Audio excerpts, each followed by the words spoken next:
All right, folks. We all know that one of the most common mishaps in hunting is damage to your rifle scope. Last year, I found the solution to that problem with the Stealthy Hunter rifle cover. It wraps around your scope and actions securely to protect it from getting knocked off of zero or even severely damaged. Stealthy Hunter also has a glassing pad and a wide variety of supplements for the outdoorsman, such as protein powder, CBD products, turmeric, and gut health supplements. They also make a lightweight trauma kit weighing in at just 14 ounces that includes everything you need and nothing you don't for all of your backcountry medical emergencies. To shop all of their equipment and supplements, go to stealthyhunter.com and enter the discount code at checkout, The Northern Hunter, to save on your order today. All Stealthy Hunter equipment is proudly made in the USA.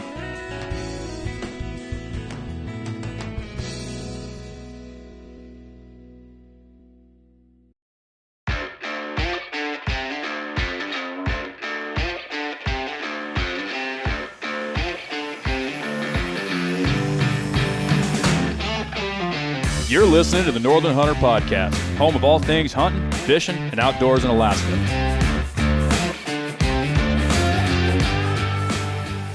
Hey guys, this is Dalton here. I just have a quick segment to bring to you guys here before we get into the main show. I wanted to let you guys know that in this episode we have here with Brian, we get into some deep discussions about a few different topics, and Brian is expressive in his language, and I just wanted to let you guys know that if you have sensitive listeners in the vehicle with you or wherever you're listening to this podcast, you might want to tone that down, or maybe just listen to this one on your own. Or if you don't want to hear that language, then we're just letting you guys know we try to keep this podcast pretty family friendly, but we didn't want to clutter up the show with a bunch of excessive bleeping. We're just letting you guys know this is not for sensitive listeners, so I hope you guys enjoy the show.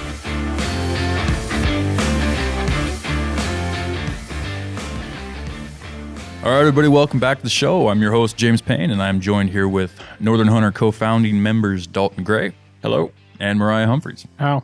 And It's not what way to start off strong. It's not what was supposed to come out, but we'll go with it. All right. And we're all very excited to be sitting down and chatting with Mr. Gritty himself, Brian Call. How you doing, man? Good. Thanks for having me on the show, guys. Yeah. Thanks for coming on the show. I know you're a very busy man, especially this time of year. We got hunts coming up, boys. It's time. Yeah. It's been cabin fever for a while. I was just going to say the exact same thing. Yeah, we're all going a little stir crazy up here too. Yep. I say it a lot. March is now past, but it's probably my least favorite month because it's right there. Yeah. You know, you're right there. It's just right around the corner. I have a love and hate relationship with April the 15th in Alaska because it's tax day and it's also the bear baiting opener. So yeah. Oh boy. How about you guys down there, man? You've been doing a lot of prep work, getting everything ready, breaking out the gear, and I always make these comments. Like Brad Hunt works for me. He kind of partnered up with me here at Gritty, and so he's at the house a couple days a week working, and he works from home. He lives in Preston, Idaho, and I live in Logan, Utah. So we've got a bit of a stretch between us. Okay, you know? Yeah, but close enough that we're able to get together a few days a week, and then he gets to work from home, like me. But it's every season, I joke that Brian Lampers over the years has had the luxury of being far more prepared for hunts than myself because I'm a content creator. I got to maximize every window when I'm home to get films made, to get video out the door, to get, Brian just has to show up, get himself on film, and then go home. Yeah. But over the years, as I have a media company and he has a product company, because he has Stealthy Nutrition, Stealthy Hunter. Yeah, right. This company is expanding and growing and growing and growing. And now the man is stuffing boxes, getting orders, making sure he has all the supplies and all the inventory. So every year he's starting to suffer like me, where his food prep isn't done a month ahead of time, and his gear isn't packed a month ahead of time. He hasn't shot his rifle for weeks ahead of time. He's showing up kind of last minute like myself. Yeah. But I've got about a week to sort of finish getting my kit ready, food dialed, and we have about a 4 to 5 week run where we're going to try to capitalize on as many bear hunts as we can during this spring. Oh, that's awesome. That's where we're at. That's our plan. Yeah. And I feel like I joke about it. I talk about not being prepared, but we do it so often, and we're blessed to do it as often as we do that, our stuff's dialed. Right. The pack is pretty dialed. The gear is ready to rock. We've got the food is usually there's plenty of food in stockpiled. I could probably go on a year without having to go shopping. Yeah. So kind of unintentional doomsday prepping. Yeah, I mean, really, we're big preppers as it is. Yeah, so right. We have tons of that already, but yeah, we're ready. I got to squeeze out a few more things, but I'm excited to get out. People talk. A lot of people say, "I wish I had your life. I wish I was doing what." And I get it. Yeah. But I will say that what we do is akin to like running a marathon. There's a mental and physical exertion that I'm about to put forth for the next 4 to 6 weeks. That's intense, sustained, and over a long period of time, physically, emotionally. Like there's a lot that goes into it. And I don't think most people actually they think they want to do it. They don't actually want to do it. Yeah. That's funny you mentioned preparedness. I was talking to Ryan on the phone this morning, and in the background of the phone conversation, I hear beeping, beep, beep, beep. It was his vacuum sealer, I think, that was going off. He was getting his freeze dryer going and making meals on the phone. Yeah. There's two sides to every story with everything. Yeah. And the version you get when you're watching a YouTube video or listening to a podcast is not always the full grit of it, I guess. Right. There's even for a show like ours, there's so much that goes in behind the scenes that people don't realize. And especially at the level that you're at, Brian. I mean, there's just, I'm sure so many logistics and so many things to stay on top of, and it's it's a like lot. Anything though, like any business that's hopping is going to get that. And any person in the public eye that has a large audience that they built, you're going to be in demand from not only from just viewers and listeners, fans of your content, but also companies that are constantly calling, wanting to have meetings, checking on, because they want a piece of what you have, what you've built. They want a piece of it and they want to profit from it. And there's always that behind it as well. And there's just too many things for one guy to juggle. And my whole company is myself and Brad. And at times it was my brother and myself, but there are a lot of spaces for a year or more where it's just me solo. And so things get dropped.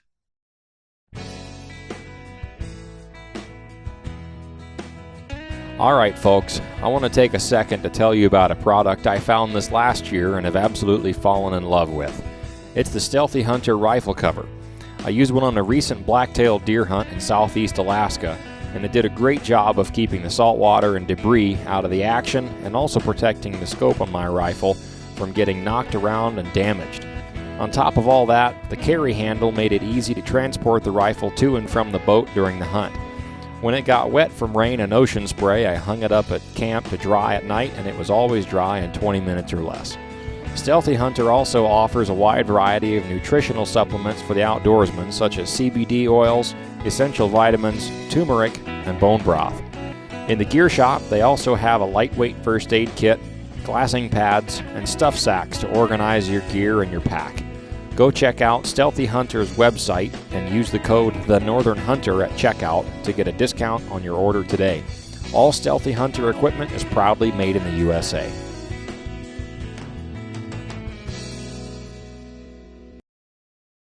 Well, I think just to kind of piggyback off of that, we were going to start off with just asking you about the beginning of Gritty and kind of how that originated and how you arrived at that. Kind of some backstory about yourself and what you did prior to this and what kind of made you want to get into the hunting industry space and how you got to where you're at right now.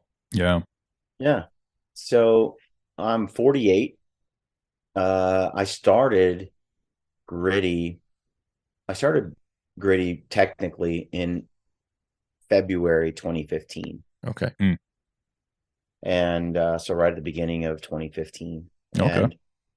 And I graduated from BYU's Marriott School of Business. I had owned a construction company prior to that for 6 years or so. We owned a lot of property. I'd made money renting homes and subdividing lots and building houses. Did the whole construction, house flipping, a lot of that kind of stuff, while also going to college, university at the same time. Got my degree. I started working right away for Arthur Andersen, one of the big 5 accounting firms. So I worked from them. Still had the construction company though, and ran that as well. We bought oversized lots in the Oregon area, Portland. We'd subdivide them and build homes on the back and sell them. My wife, we were just hustlers. We just hustled. Yeah. And we during that time we built a tree house on this acreage that my parents owned. I was trying to figure out what I could do with all this excess building supplies that I had and getting a permit to build a home and all that. But I saw the Home and Garden channel and they had this 100 tree houses around the world. And my wife has a degree in interior design. She does AutoCAD and drafting and all that. Okay. We were Nice. watching this together and we were like, dude, we could totally do that. So we got to thinking, and then I ran by the county. I tried to get them to give me permits to build the tree house. We went around and around. Finally, I got a sort of a gray green light, in a gray area. And we built this tree house, and it was about, I think, 500 square feet. Wow. And it was built in 4 trees. There's a 50-foot extension bridge that went from the bank. It was built on a slope, so you could just walk straight across the bank, across this freestanding extension bridge that our engineer built out of I think it was aluminum mostly.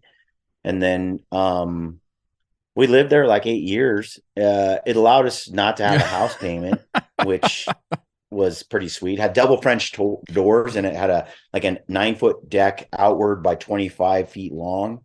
Yeah. And had cables that suspended the front of the deck up to the trees above.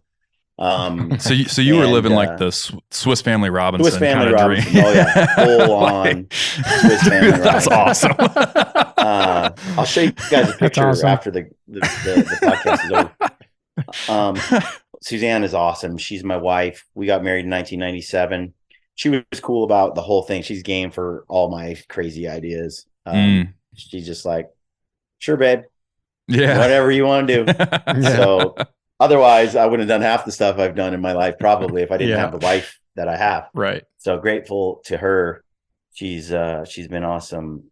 I love her to death. So anyway, that was going well. And then we had the housing crunch in 2008. Yeah. And I ended up selling off a lot of that and lost a lot of money in real estate. Just lots of money. We had entire subdivisions. We had built stacks of row homes that we were in the middle of doing. And we pretty much lost it all. I think I probably, I don't know how much money was invested, but we walked away after all those years of hard work and hustle. We walked away with a little bit of cash that we could then just go buy a house, because the housing market crashed. So we lost money here, but we also bought a house that was way undervalued at the time.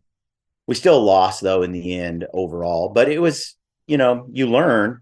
It pissed me off because during that time when I was hustling, all my friends were just going to games, hanging out with friends, doing that. I'm like, nope, got to grind, got to build this wealth, this future, this entrepreneur type thing has always been in my blood. So, then I just kind of I burned out, losing all that money. I just went back to work doing the corporate gig full time.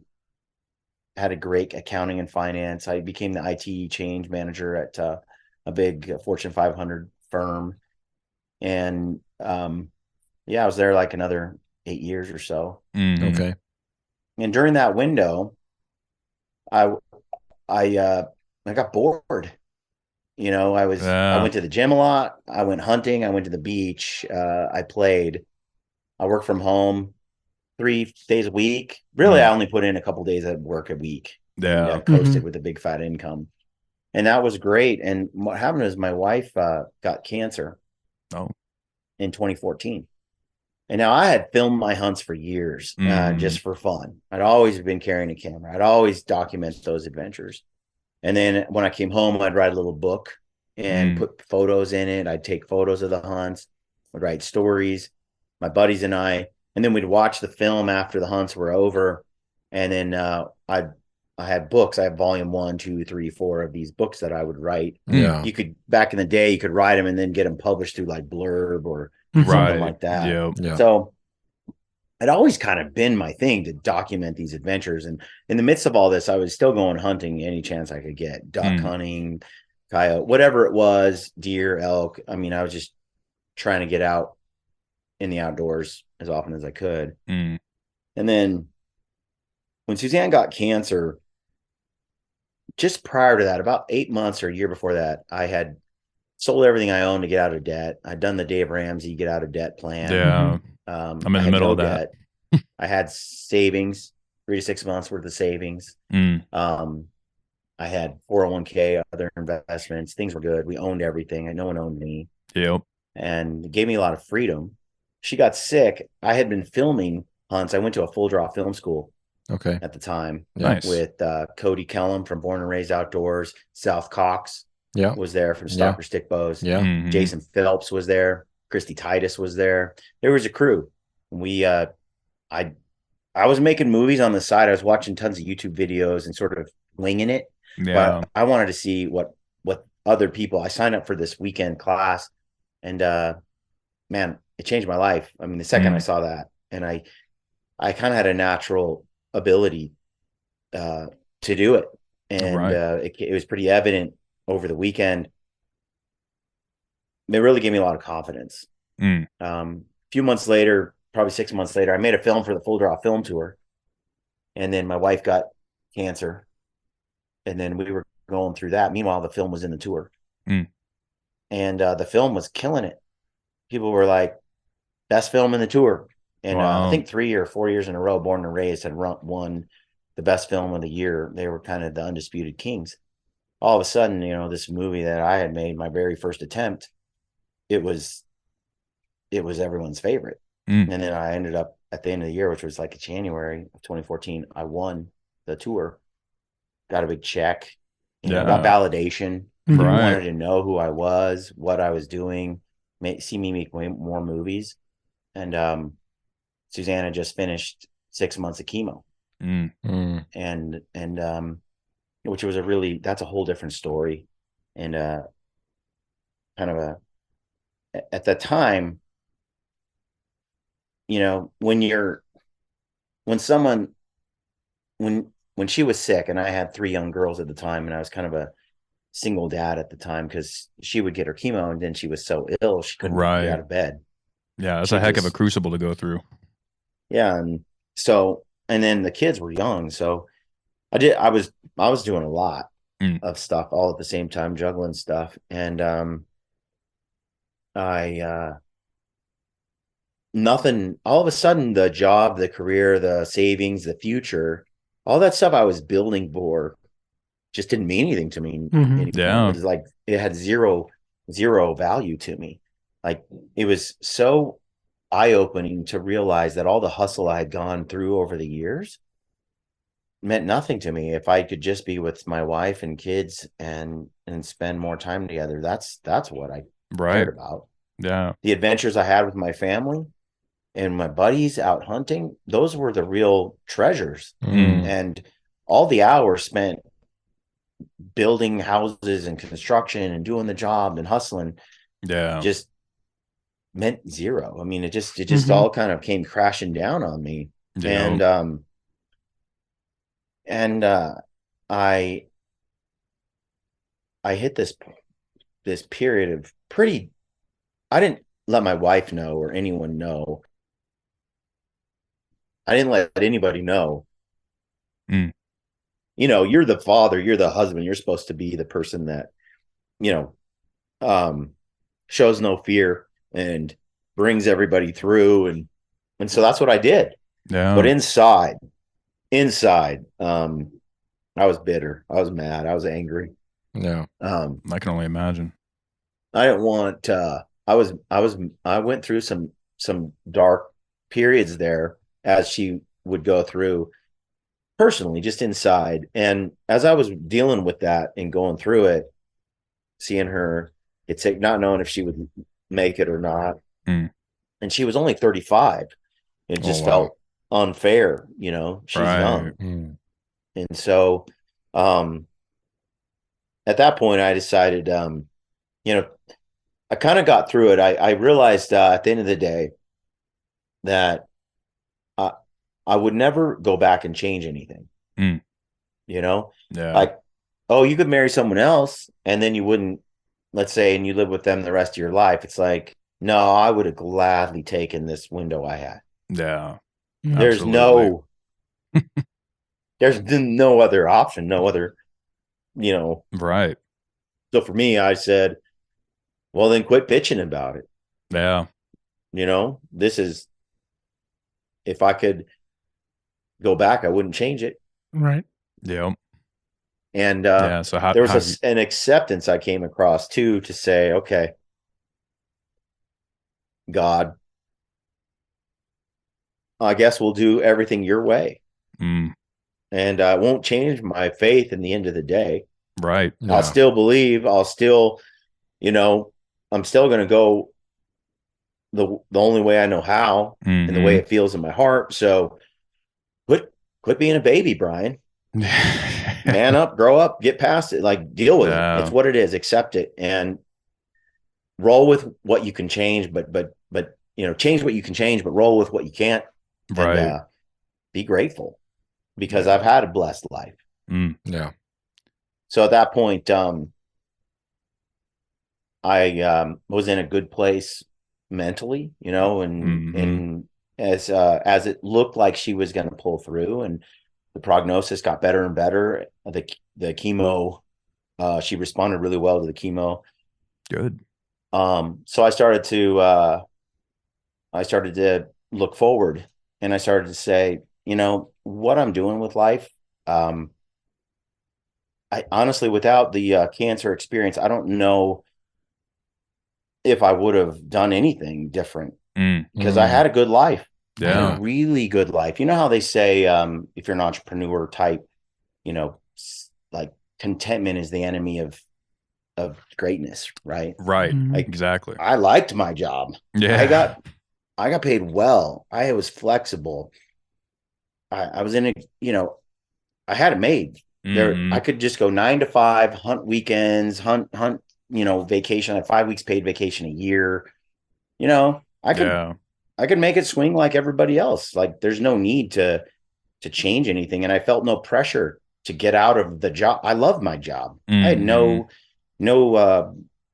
I was succeeding at the top of my peer level in the other job I had. So, yeah.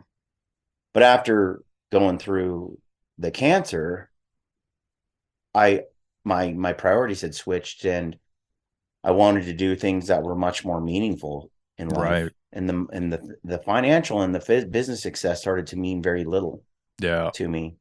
And I remember we were driving home one day from chemotherapy. It was toward the end. We were driving down the road, and when we got married, my wife had said she loves Jeeps. She'd always wanted her own Jeep. And we said, someday we'll get a Jeep. We'll get a Jeep. Mm-hmm. And we were driving down the road, and we pull up to this thing, and she's a sweetheart. And she goes, "Oh, look at that Jeep." And it was like this cherry red Jeep, Rubicon on the road there. And she's like, "Look at that Jeep." And I'm like, "Where?" She's like, "Right over there. See it? See it? You see it?" And I'm like, "Yeah." She's like, "Isn't that cool?" I'm like, "Yeah." She goes, "Yeah, how would you feel if I died and you never bought me that Jeep you promised me?" And I was like, "You know what? Fair enough. You just went through cancer. We're gonna go get that Jeep tomorrow." And then I went and bought her a Jeep immediately. And she had a brand new Jeep. And I realized real quick, like, all the hustling and all the saving and all that kind of stuff was in some ways stopping me from actually living now, doing things now for the future. And I think delayed gratification is essential to a successful life. Yes. But there's a balance to be had between that and living now as well. Like trying to master the art of being content with what you have now and soaking it in, you know. So at that point, my film had done well. And I told her, you know, I want to do a podcast. I've been talking about doing a podcast for years. Right. Because in the hunting space, there was really just the only one I listened to was J. Scott Outdoors, and he was kind of the only one. Yeah. So I think Meat Eater might have started like 2 or 3 weeks prior to my start. So by the time Meat Eater had come on, I had already decided long ahead of time that I was going to do this for maybe 6 months. I just wanted Suzanne to get healthy. And I had an instinct that I could pull it off. Like I kind of had an idea of, in my mind, how I would do the whole thing. Like it was already coming out in my head. So as soon as the film tour, I won the film tour, and they gave me a big check, and I had a little momentum from that. So I guess I decided to start the podcast then. And Suzanne was, she's like, "Go for it."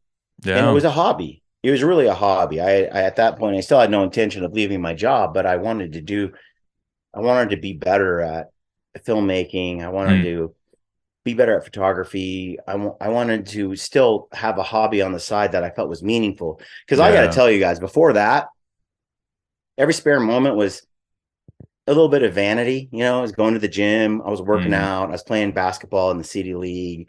I was just indulging in fun, going snow skiing, wakeboarding. I was just doing stuff. But it all started to feel pretty empty. So I was like, well, all that spare time I have that I just play, I'm going to go ahead and actually do, like, I'm going to make myself better at something. And I chose filming, podcast. So I started teaching myself. I took online classes. I watched YouTube. I went to lynda.com or whatever and downloaded. I bought filmmaking courses, $1,000 here, $500 there, and just started playing around with it. And so I did the podcast for about 6 months, and it actually just it took off immediately, like immediately. And there's theories and ideas for why, but it was almost just like, I can't help but look back on my life and the trajectory and the path it's been on, and not feel like there's been the hand of Providence pushing me in directions and a perfect storm of events causing me to be where I am today. Like, you know, I was like first to market in the hunting space with a podcast, with all these other things all coalescing at the same time to cause me to be there. It's almost like, yes, I was driving it, but I was also, it seems, being driven at the same time. Yeah. So at the end of 6 months, I started having companies come to me and say, "Hey, we want to pay you for you to use our gear." Yeah. And at first I said no. I said no to a lot of companies because I didn't want to be owned by anyone. Yeah. Right. That's also something that's like deep intrinsically in my nature. I'm horrible at being someone's employee. I am terrible. Like I am my own boss, and that's it. Yeah. even when I worked for other companies, you know, I negotiated terms where you gave me deliverables and then I delivered and you left me alone. Yep. And if you bothered me, I quit and I went somewhere else. Right. Yeah. Right. Like, I totally you set the terms that. and I'll deliver. Like, I'm just not good at, I'm just not good at structure. I'm not good at being micromanaged. Yeah. The micromanaging is a huge one. I'd rather be poor and free. Yep. I just don't give a damn about the money. I don't give that much concern to safety either. Like, freedom is number one for me. Like, it's just deep in my nature. And so I'm not, this is hard for my wife because I think women in general, I'm going to generalize here a little bit, but there's a little bit of security that they like to have. Yeah. Right. Yep. Some of us guys just want adventure and exploration. Be like, safety be damned. Let's go. Yeah. And, and so, having children and a family definitely makes me pause where my younger self probably should have died at different turns. But so for me, the podcast took off, and then within about another 6 or 7 months beyond that, it was even bigger than it was before. And I went from 300 downloads to 500 downloads per show to 50,000 downloads per show. Wow. To 80,000 downloads on some shows. Yeah. And it at one point we did this podcast with Ryan and Hillary that was called what was it? It was sex, which, that was a great topic, but it was like sex. It was sex, testosterone, and gut health. That was it. We got like 120,000 downloads. No kidding. And I was like, man, I should just do the whole show about sex, But the show was just, it was just taking off. And so at that point, I had a few companies come to me, including one of the main companies was Mountain Ops. And they said, what do you need to make so you can quit your job? Like, totally. Yeah. Well, because I was completely out of debt and I had 3 to 6 months worth of savings. When you only have expenses in your life and you no longer have debt, sometimes you need 5, 8, 6,000, whatever it is, to pay for the toy hauler, the truck, the trailer, the house, your standard of living that you've built up. Yeah. But because we didn't have anything, we owned everything that we had. It gave me the ultimate freedom to just, I didn't need much. I just needed a little bit. I didn't actually need that much. And they said, well, if you'll quit and go full time with the podcast, we'll sponsor this much of the show. And then they helped me talk to other people in the industry to get a group of people together to make that dollar amount I needed to do it full time. And so I networked with them and other people. By then, I had a couple hundred episodes with people in this space that were well connected and worked for different companies. And so once I just called up and said, hey, do you have a vision for what I'm doing? You want to work with me? And I was able to pull a coalition of partners together pretty quickly that would enable me to do it full time. Yeah. And I asked Suzanne, you want to do it? I mean, you cool? She's like, hell yeah. Yeah. Like, I'm all in. This is what you want to do. Do it. What's the worst that could happen? You fail and you go back to this other job. Like, the job wasn't, I go get that job any day of the week. Right. So I decided to do it, and I quit, went full time. And then through the years with the podcast, you guys are on the journey right now with more than 100 podcasts. There were times where I had hit sort of a pinnacle of recognition and appreciation. And then there are times, as fame is fickle, you then become the hated person or the person that is disliked or whatever. And maybe your creativity hits a wall and you run out of topics or whatever, you're depressed, and so you're not coming out with the sort of value that you had early, and so you have these things that come up, and then you kind of plateau, and maybe you even fall far. Then you either quit or you keep inventing and being creative and trying to, you just keep throwing stuff at the wall to see what sticks, what works, what doesn't work. Right. And my brand is gritty. I don't feel like I've ever been. What I do is I just don't quit. That's kind of my brand. I just keep trying. Yeah. I just try to figure out stuff. And I don't think I'm the most gifted with cameras, and I'm not. I see other guys that are true like maestros, but I work hard and I don't quit. Yeah. And that's, to me, at the end of the day, that's enough. I mean, honestly, I've said this to many people I've mentored along the way. You don't have to be the most charismatic individual. You really don't. You don't have to be the best with a camera. You don't have to be the best editor. You have to be consistent, never quit, and keep trying. Yeah. And that will take you through exponential levels of success just on that alone. You know how rare those traits are across the board. And I think it translates into hunting so well, because you guys know this. You're going to go out and you're going to find a monster sheep. There is no, you can't cheat your way to it. Right. Yeah. You can't really, well, there's poaching, but you know what I mean? Like within the bounds of the law. You can't get that one sealed though. Ethically, you can't like calling in a bull elk and killing a big bull elk with your bow 5 years in a row. There is no way to do that.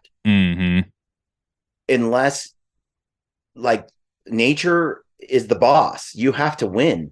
You have to you have to have the grit to do it. You have to have the skill. You have to put all the pieces together to make it happen.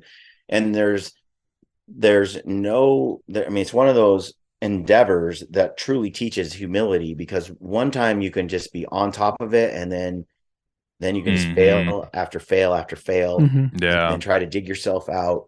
And so to me, it's just a perfect analogy to life, because that elk, that deer, that sheep, that bear, it is not going to give up its life willingly. It's not just going to be like, it's constantly in a wits battle against you. So there's just no gimmies. They're generally, you're going to have to like put in the days and the hours and the struggle and all of that to make it happen.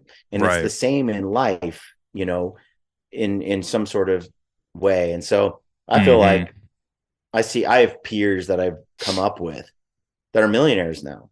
Yeah. And I'm just little old Brian with a little old gritty, and I'm like slowly trudging away, but I don't have those gifts. I'd rather be out hunting than, building an empire of wealth. And so it's funny.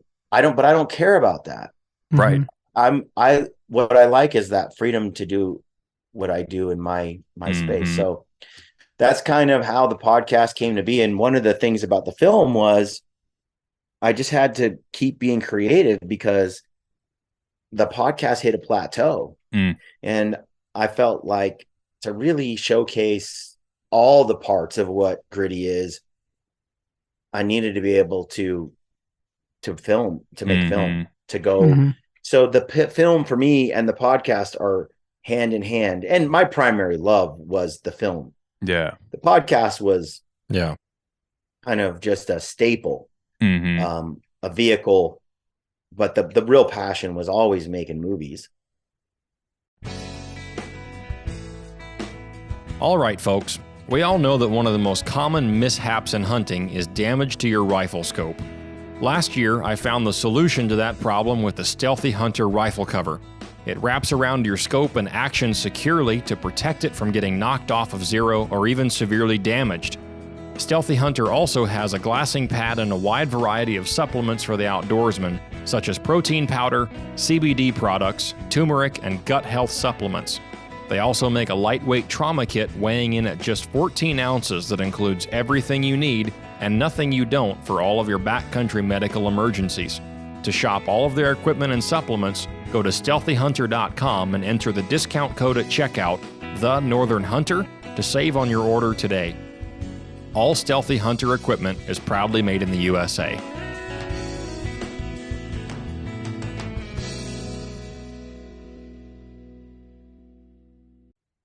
You know, it's you've said a lot of really, really great things in that, and several of them are so true but unrealized by most men. You know, and it's funny how universal some of those things are, where like what you were talking about with the not quitting thing. I remember in the early days, and before I even explained to these guys that we were changing the company, because originally we were actually working on a different business venture together, but yeah. and I was explaining to my wife my kind of vision and the direction I was going to shift things, and if she was okay with it, and if what we were going to be doing, and she kind of said the same thing. She asked me, you know, are you sure you can do it? Are you sure you can pull this off? And I kind of said a very similar thing to her. I looked her in the eye and I was like, yep, because me and these two other guys are too dumb to quit. Yeah. It might not work the first time, but we're not gonna give up, and we're not gonna quit. And the thing with the value of life and you know, enjoying the experiences as you have them, enjoying the time with your family, like you were talking about with you guys as a experience with cancer and everything, and the way that affected the family. So many men these days grind and hustle with that extreme long-term view. And I truly believe it's well meant. I truly believe there's no, it's not an ego-based thing, but I think it's so lost in a lot of people these days to just enjoy the now, to enjoy the time you have with your family, to enjoy the adventures of a hunt. And I love that you took that motivation and that enlightenment and turned it into what you've done, you know, and you've done a really phenomenal job.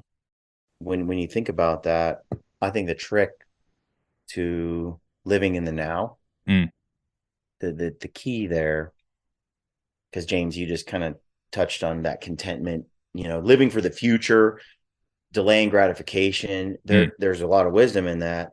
That's smart. We all need to do that. I'm sacrificing, you know, things.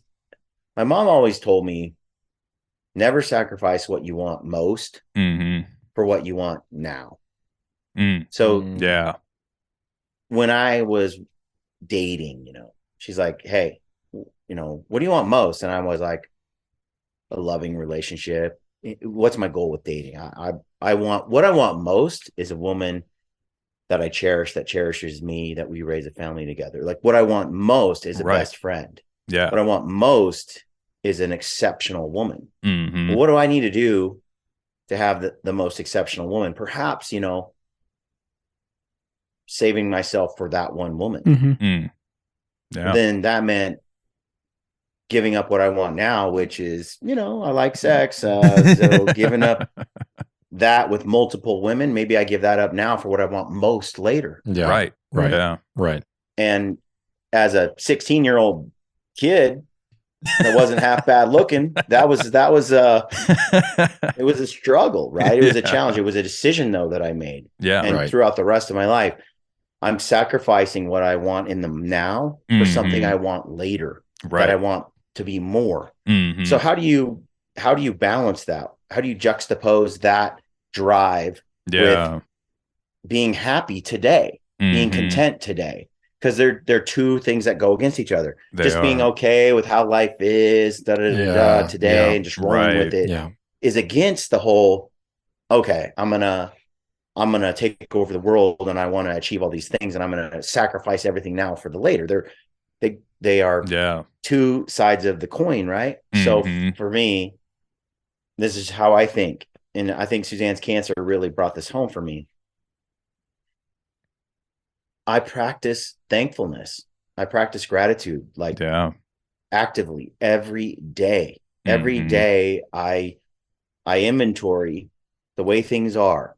And I go through it and I say, I'm grateful for the woman I married, grateful for the 3 kids I have. I'm grateful for my health. I'm grateful for the life I've led thus far. I'm grateful for the country I was born in. I'm grateful for the list goes on and on. I had fabulous parents. Like, I am not entitled to not feel thankful. Like, I'm just not. Right. I have too much that I've been granted. So what I feel is extreme levels of thankfulness, and then a heavy sense of duty to responsibility to make that count, to do stuff with it that's meaningful. You're right. And so that's it's also how I try to manage ego. That when you have people who look up to you as you grow and you've made a difference in people's lives, they tend to put you on a pedestal because you've changed their life. You're a meaningful individual to them. You've inspired them. You've taught them something. You've empowered them. So those people, how do you combat like the natural tendency of a human being to become selfish, to become cocky, indulgent, think themselves better than other people? Right. Like, to me, it's gratitude. That's the key. That's to say, where gratitude is humility, thankfulness, and where that is, you can't have pride and ego at the same time. So to me, it's like it's a process of practicing gratitude every day, and that makes me content.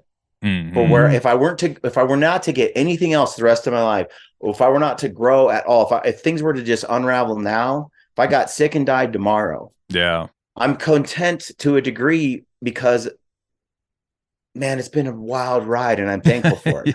I'm not sitting here going through the inventory of all the things that didn't work out for me. I'm not going through the inventory of all the things that I don't have that so-and-so has. I don't sit here and go, well, Ryan Lampers has that long hair, and Ryan Lampers sure does kill way more animals than me. And that Ryan Lampers sure, does this and this. I don't do that. Right. And you could pick anybody.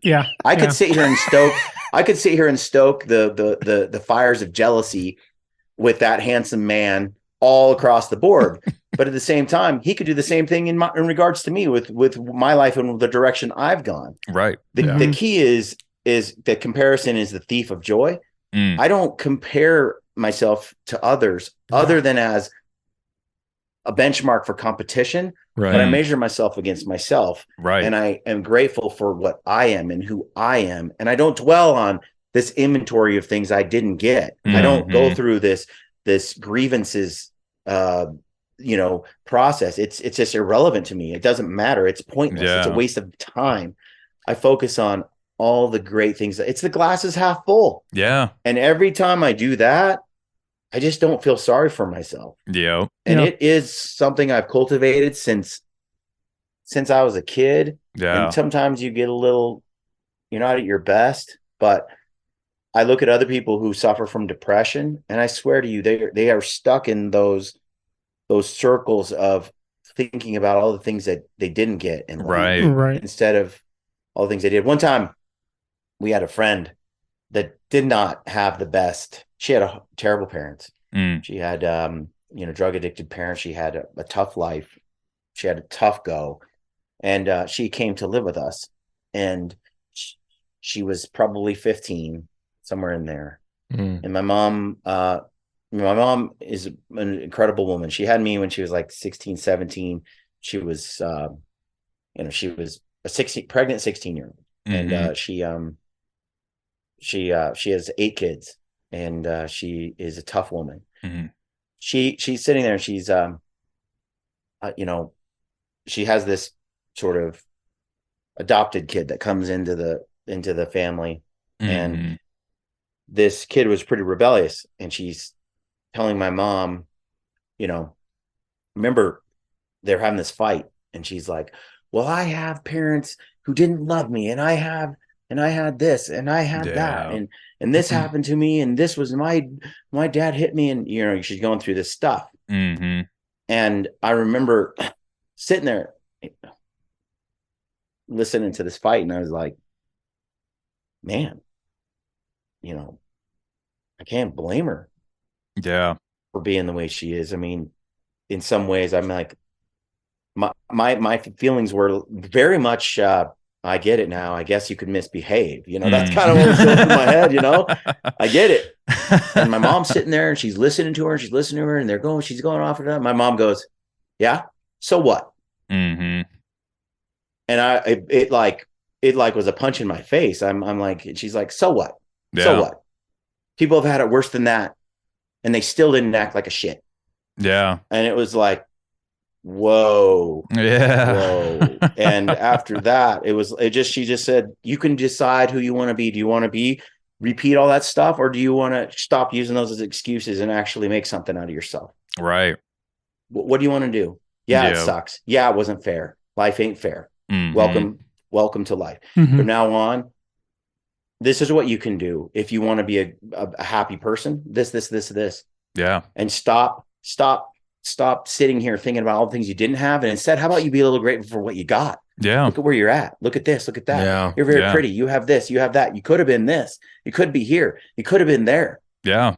And read a history book. I mean, you can get a lot of gratitude real quick. Yeah. So I watched that. I don't know. I was maybe 12, 13 myself. And my mom and dad, my mom especially, she just never let us be not grateful. Right. Never let us ever, we didn't have as much as others. So what?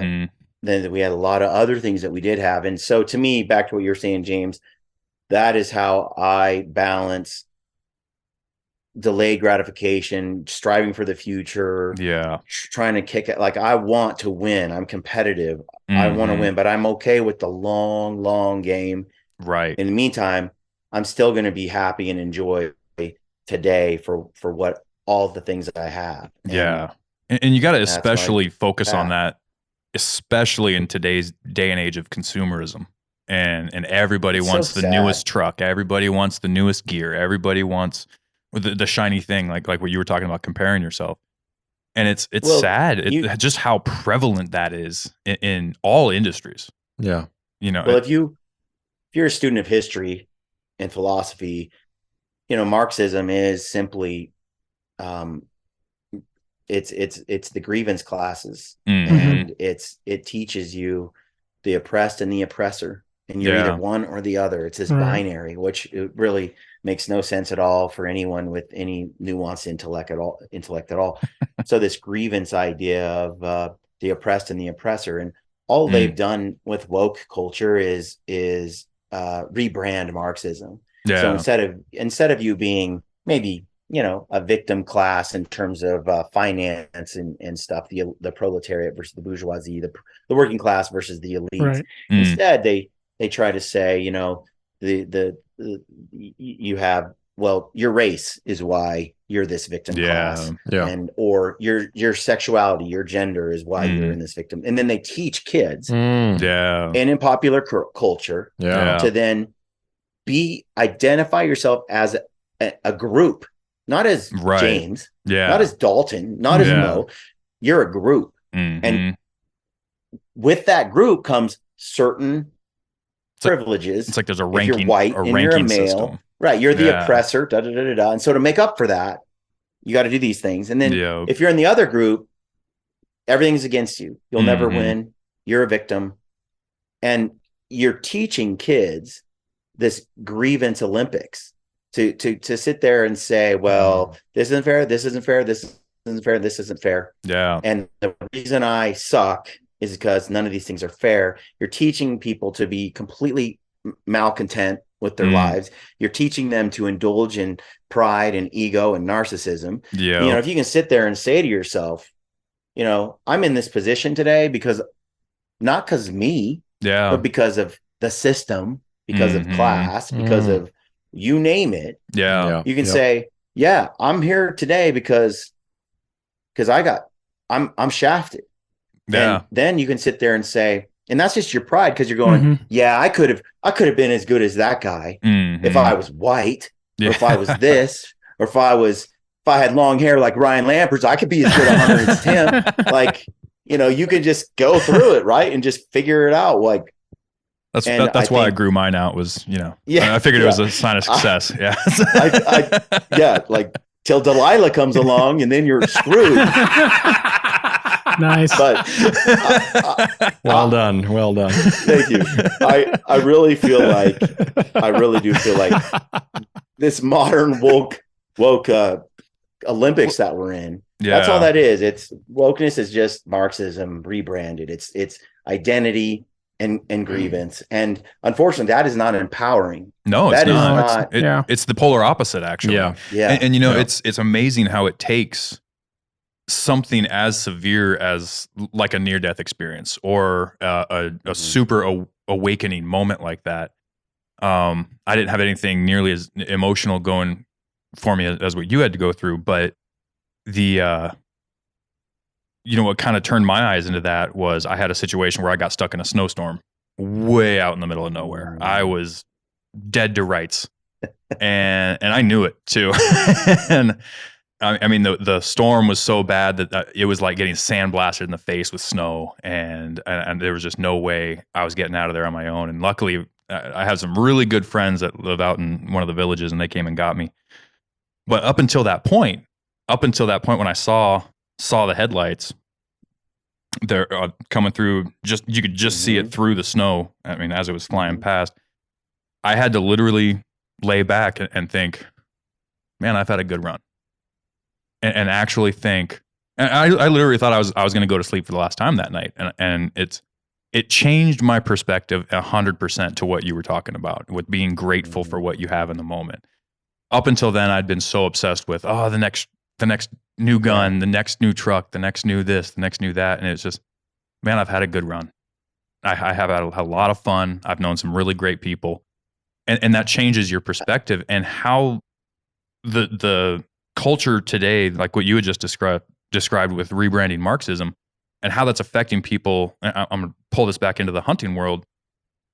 That can really make or break your experience as a hunter, because when you translate that mentality into your hunt, you become very obsessed with the result of that hunt and not the hunt itself. When you come away from a moose hunt and you didn't get a bull, it's really easy to point it at, well, if I had that new Can-Am 1000 wheeler, I could have gotten farther out on the trail. If I had that new long range gun, I could have shot that one I couldn't get closer to. If I had the lighter weight gear, I could have hiked farther. And all that might be true, but you lose sight of enjoying the fact that you just spent a week out in the woods and you got to see things.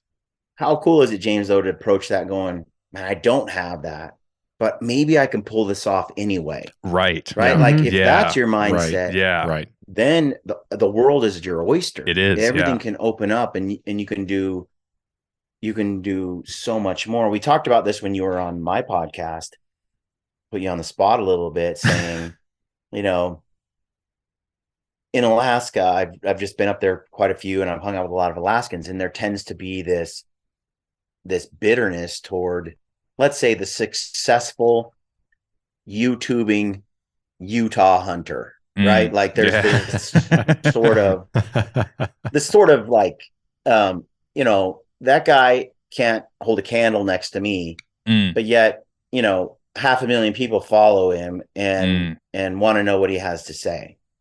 And so there's this sort of this meanness that spawns from it. And I feel, again, it's ego, it's pride, it's lack of gratitude for who you are and your own. Why not be happy for that guy? Yeah. Why not be happy for his success and how many people appreciate him and what he's been able to do and how much he reaches and all that. How about you stay in your own lane and worry about you and just focus on your own success and how you can grow. Right. Instead, they literally spend their days thinking about how stupid that guy is and how lame it is that the world supports him and that people find him valuable. How stupid the whole thing is, just a big racket. And in the back of their mind, they're saying, yeah, I could do it too if, and it's just a cop out. It's just a cop out. And unfortunately,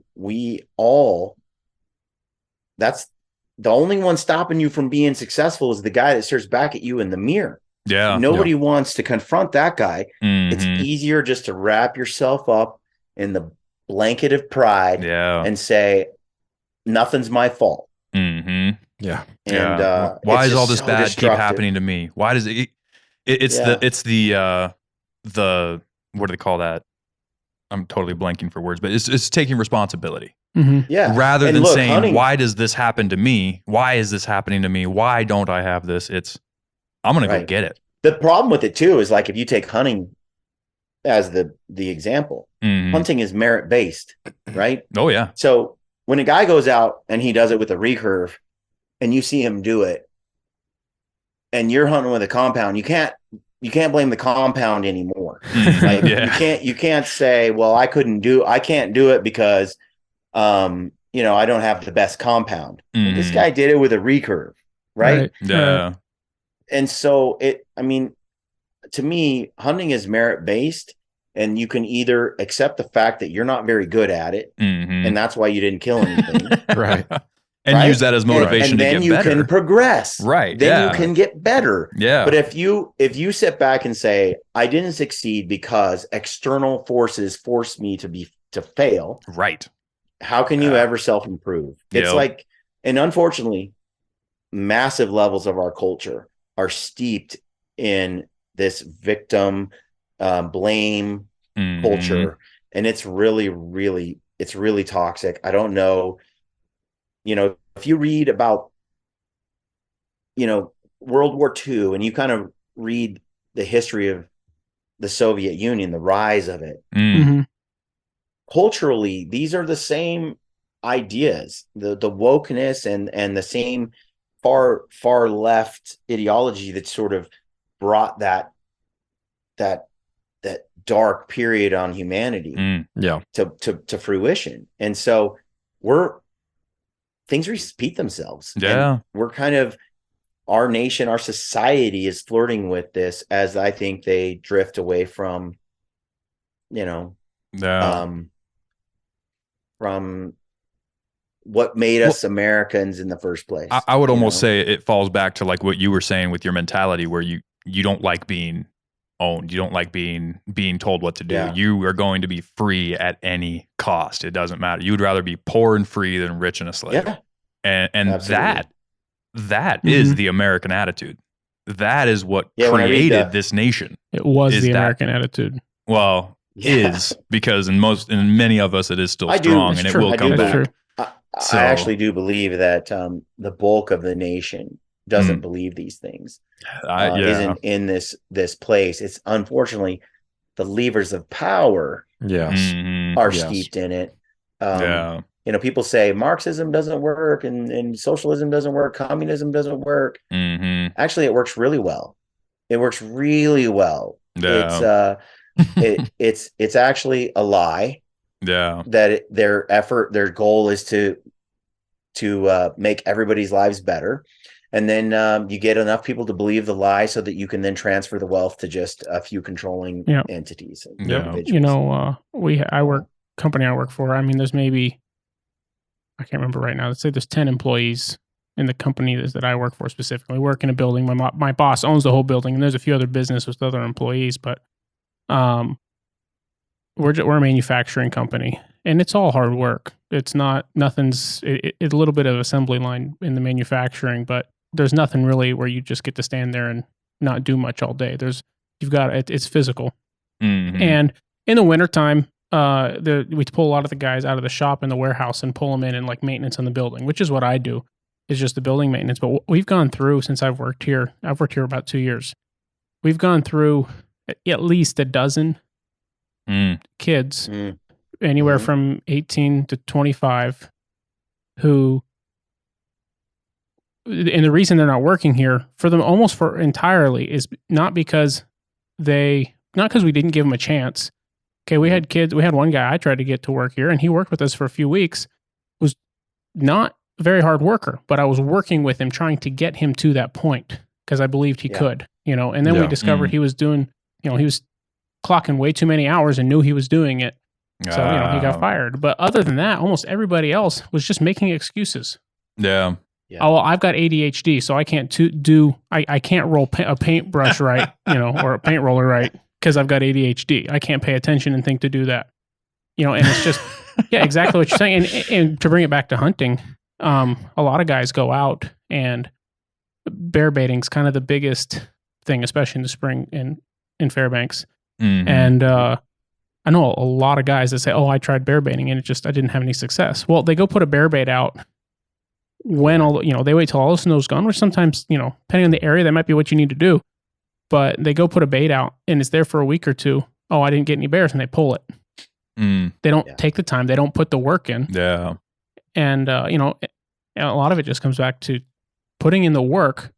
I said, almost every kid we've had work here who's been wanted to work, doesn't matter how hard of a worker they are when they start. If you are just consistent, show up to work on time, and are honest, will make you a good worker. Totally. Like I said before, it's the grit, right? It's like, well, okay, the bait didn't work this time. What if I try it this way? What if I try it here? Yeah. What if I go try this? And you just keep banging your head against the wall sometimes and throwing up to see what sticks. And all of a sudden you're like, oh, I got this bait thing figured out. Yeah. And then you're winning. Yeah. But you're right. A lot of people, they give up too soon. They quit too easy. Like, I think honestly, some of the stuff you see today, it's like life is so easy. Yeah. Right. We almost have to invent oppression so we have it. Yeah. Because creating conflict. And they want an excuse for themselves for not winning at life. Yeah. And yet there's a shortage of justifications out there, given we're the wealthiest that human beings have been in history. We have every opportunity you can imagine. Right. So it's like, So they're searching for like anything, and they even fake and do hoaxes to invent the oppression that's not. There's such a shortage. We got to make it up. Yeah. It's ridiculous. I hope I think the key is we're homeschooling our kids. Yes. I think the key is youth. They need to be out of public schools. It's just an indoctrination camp, and they need to get off of the smartphones and disconnected from the internet. It's not natural. It's not good for a growing brain. You do those two things with your kids. You have the guts to pull that off. You have the guts to do that. Mm-hmm. Yeah. Most likely you're going to raise the kind of people that have the knowledge of who they are and what they're about in a way that their peers don't. Their peers are getting, I feel so much sympathy for these kids out there today, because they're being molded and groomed, and they don't even know it, into this I can't succeed mentality. And but I think it starts at home. It starts at home with parents that are actively engaged. Starts at home with faith and hard work. Yeah. And getting rid of, going back to old ways, traditions, milking the cows, mowing the lawns, chores. Yeah. And to that point, whenever I find myself accidentally slipping, whenever I find myself accidentally thinking that way of like, man, if I just had this would be so much easier. Man, if I could just do this or get this new wheeler or whatever. Whenever those thoughts start to kind of slip into my mind, I think back to Dalton and I talk about this book all the time, but Alaska's Wolfman is a story about a man that came up here named Frank Glasser. And the man was an absolute monster. The dude came up with nothing but a duffel bag on his back, and he made one heck of a life for himself up here. And whenever I start thinking about that, I mean, this guy literally, he came up to Valdez and walked to Fairbanks. It's inspiring, right? And if people back then, and this is in the early 1900s, it's not even that long ago. Yeah. If people back then could do it with what they had then, I can do it with my flannel and muck boots. I can do it. Yeah. Like it doesn't take anything more than that. And we preach that on our show all the time is don't let anything stop you. I agree. Don't let the lack of Kuyu gear and Stone Glacier gear stop you. Yeah. If you have a pack board and a dry bag, get after it. Yeah. I love it.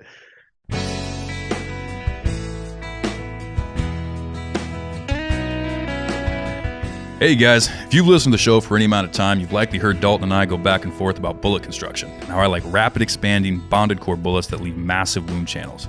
I've also stated I would never use a monolithic bullet. Well, I'm here to tell you about the company that finally changed my mind. Hammer Bullets produces what I would consider the most premium and best working monolithic bullets on the market today. These bullets are designed so that after penetrating the hide of an animal, the front half of the bullet explodes, shedding its petals and imparting massive damage to the vital areas while retaining the rear shank for maximum penetration, effectively closing the gap between lead core and monolithic construction.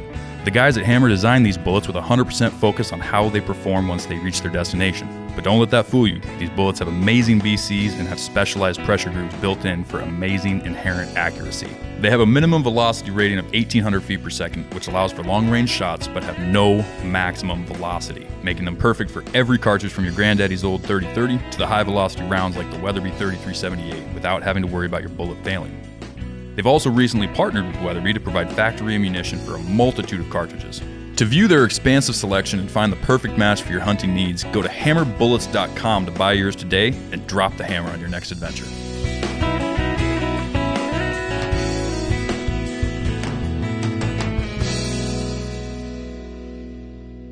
You know, I was just going to mention just a quick thing. You guys were talking about merit-based success, and the world is still, well, at least America, I believe, is still a meritocracy to an extent. And any society that is based on success and results, there's still going to be that underlying ethos of hard work to succeed.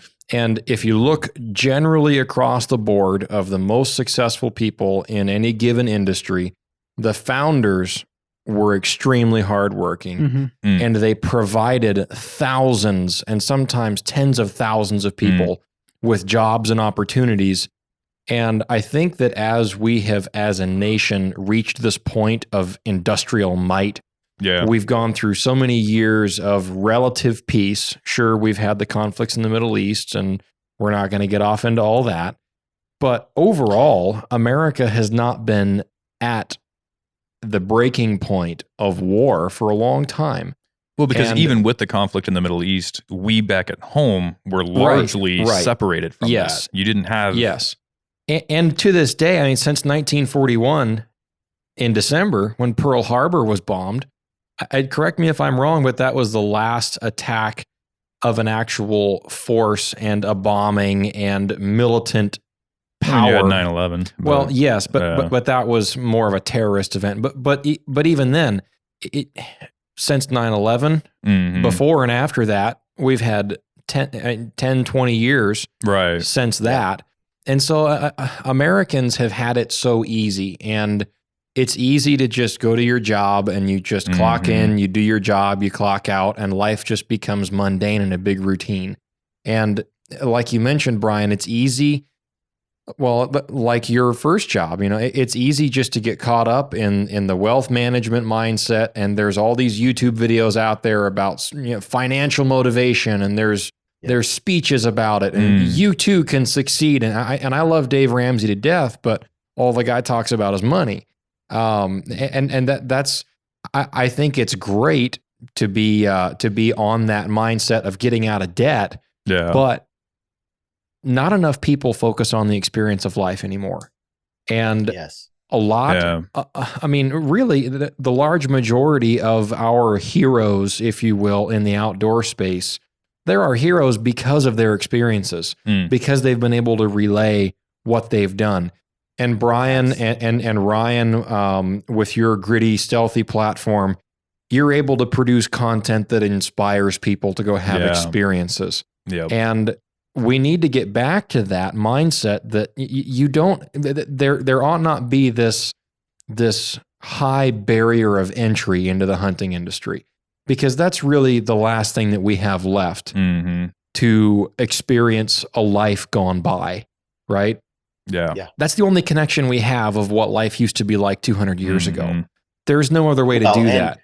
And Dalton, not just the way life was 200 years ago, but the way life has been since man started. Right. You know, like it's only relatively recent that we live past the age of 30 on a consistent level. So this is all weirdly new. For millennia, we've not lived very long and starved out and died or suffered a war or a battle. Even Native American Indians from 1800 we're still, going through a more primitive lifestyle. So it's still new. And back to what you said, two things that struck me is, one, yeah, I think human beings thrive under struggle. Yes. Yeah. We need to struggle. We are engines and machines and evolutionary things that have been built to have to toil, to have to struggle. And in the struggle, we find ourselves, we find peace and understanding and humility, and we need the struggle. And we are so, we don't have to be cold, not one time for like, not genuinely cold if you wanted to, or hot. If you got AC, you can like just for 3 minutes when you run from the car to the shopping center, like you really can escape. You get ice cream on demand, food on, like we have so little struggle in our lives that I think it's affecting us on a global scale in terms of our happiness. More depression and sadness than human beings I think have ever had in history, despite the fact that we have the most luxury and comfort in human history. So those two things are going against each other. So for me, it's the adventure is the antidote. Like you were saying, Dalton, man, when we produce a film, I want to get you to want to go outside and do something crazy. I want to get you to feel comfortable enough or inspired enough to go out for 10 days in some semi-miserable conditions and hike and do things you would normally never do and suffer and go without and deprive yourself and then come home and see how you're a different man than you were before. You know, I was watching one of your recent films where you guys came out with that big giveaway through Peaks and a few of those other companies. And you gave the little short video at the end about some men can and some men can't. That story is so relevant and so inspiring. I went and bought 3 of the shirts. I could care less. I couldn't care less about the giveaway, man. But I bought myself 2 of them. I bought my wife one. But you know, I wanted to hit on that really quick, and that little story, just for folks that don't know, I'll let you tell that here in a second. But some men can, some men can't. But everybody has the capability to do it. The people who can't are the ones that limit themselves, obviously barring physical disabilities. But your mentality is what dictates your abilities most of the time. Most of the people that we talk about, and I know on your show we hit on this with Alaskans and somewhat getting a little bit lazy, and we have it so good, and the amount of sheer opportunities that we have far surpass what we have in the low 48.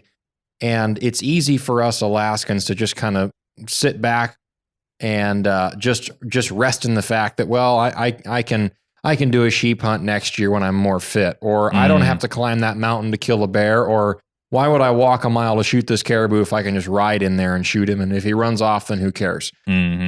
People don't have the drive as much as I feel like they should. And everybody can if they would just motivate themselves to do it. And people aren't self-motivated enough anymore, even in the hunting industry, to do that. And life is a big mental game. And you watch a video of a guy like he's the ex-operator. Is it David Goggins, the real famous runner? That guy is a machine, and he was overweight. He was out of shape. He went through a real hard time mentally, but he was his own demise. And then he decided that he was going to change. And it was nobody else influencing him. He decided, you know what? I don't like this version of myself. I'm going to go out there and I'm going to work hard. I'm going to put in the hours. I'm going to run, I mean, a marathon a week or something crazy, if not more. The guy runs all the time. But it's what makes him a better version of himself. And with us in the outdoor industry, if you always push the easy button and, well, you know, I'm just going to take the wheeler out and I don't really have the desire to hike anywhere, or I don't have the desire to go into a non-motorized area because I don't want to pack the animal out. You just, even in something that is more difficult. Yes, you're out in the elements. Yes, you're out of your house, and that's a step, but that's not all the way. You're not fully committed unless you're willing to do whatever it takes to succeed.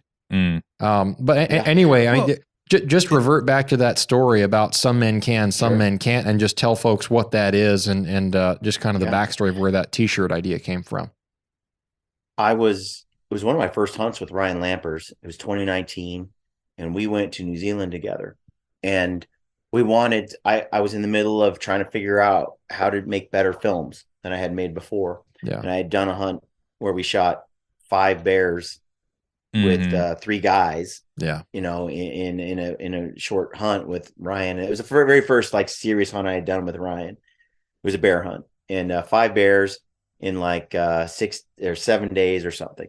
Yeah. And they were nice bears, and we were pretty stoked. Right after that, I went on this hunt to New Zealand. Well, I wanted to grab a cameraman to come with us because it was a pretty special trip. We brought Luke Duesenberry, and he was a young man, I believe just kind of finishing college, and he had taken some film classes. He was pretty good with the camera, and he was working at Mountain Ops at the time, and Mountain Ops was a good partner of mine. So they said, hey, let's send him along. So Luke comes with us. Yeah. Well, Ryan and I are 45, and Luke is early 20s. And we got a lot of years on him. And there's a reason why a lot of marathons are won by 40-year-olds and up. Yeah. You know, 35-year-olds and up. Yeah. Because when you've had life kick you in the balls enough, you've suffered enough, and you've gone through stuff enough, which the older you get, the more heartache you experience, because life is full of it. Yeah. And you're going to lose people you love. You're going to get betrayed. Things are going to go south. You're going to have dark times. And it's like just life itself, I think, just what life does to a person makes you mentally more resilient. And when you're young, often you haven't been kicked in the balls enough for you to have that toughness. And if you didn't cultivate it in some way, you don't really have it. You think you do, but you don't. Right. Yeah. So we were there, and Luke, Ryan and I knew that we were going to have trouble with Luke because we're advanced, we're doing tough stuff, and Luke isn't there.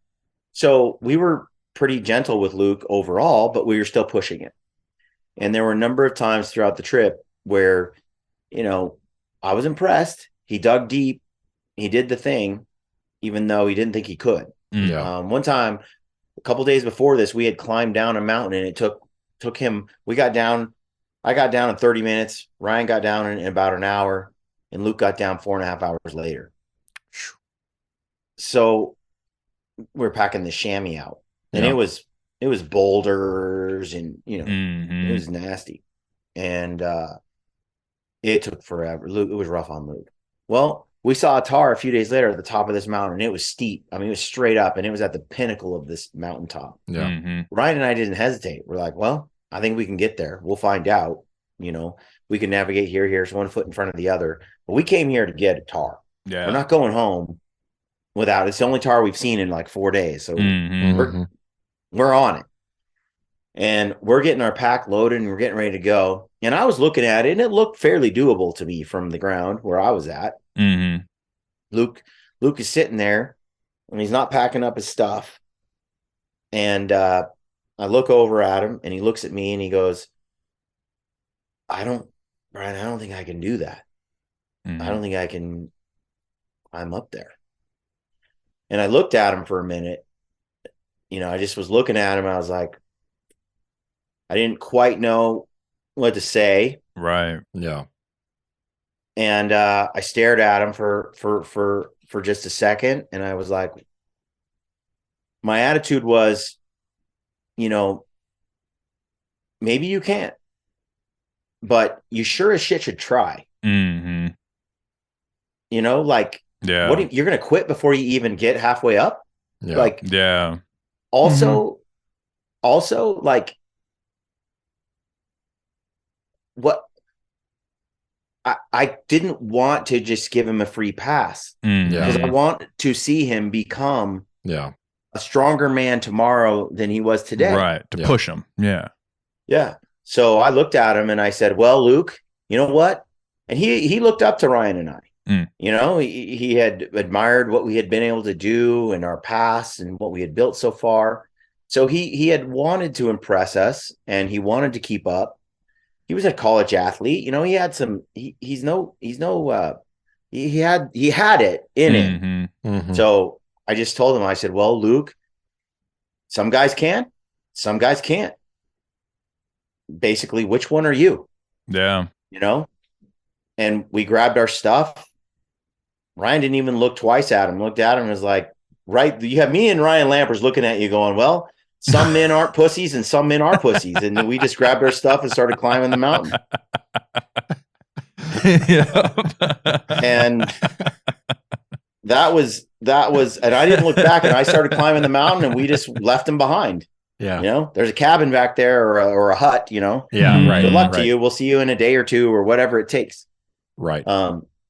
And we started climbing, and we got to some stretches where it was nasty. It was like, you know, you're using your hands. It was very technical. A few stretches where I'm like, well, you wouldn't die if you fell right here, but it certainly could break a bone. It would hurt. Yeah. And we navigated. We got up there to where this tar was. And when we got into some of the rolling grasses up in those cliffs, we're making our way through it. And the tussock is waist high up to your chest in some spots. Yeah. And I was like, dang, Ryan, it's kind of a good thing that Luke didn't come with us, because I think this is scary. This is tough. This is a tall order for him.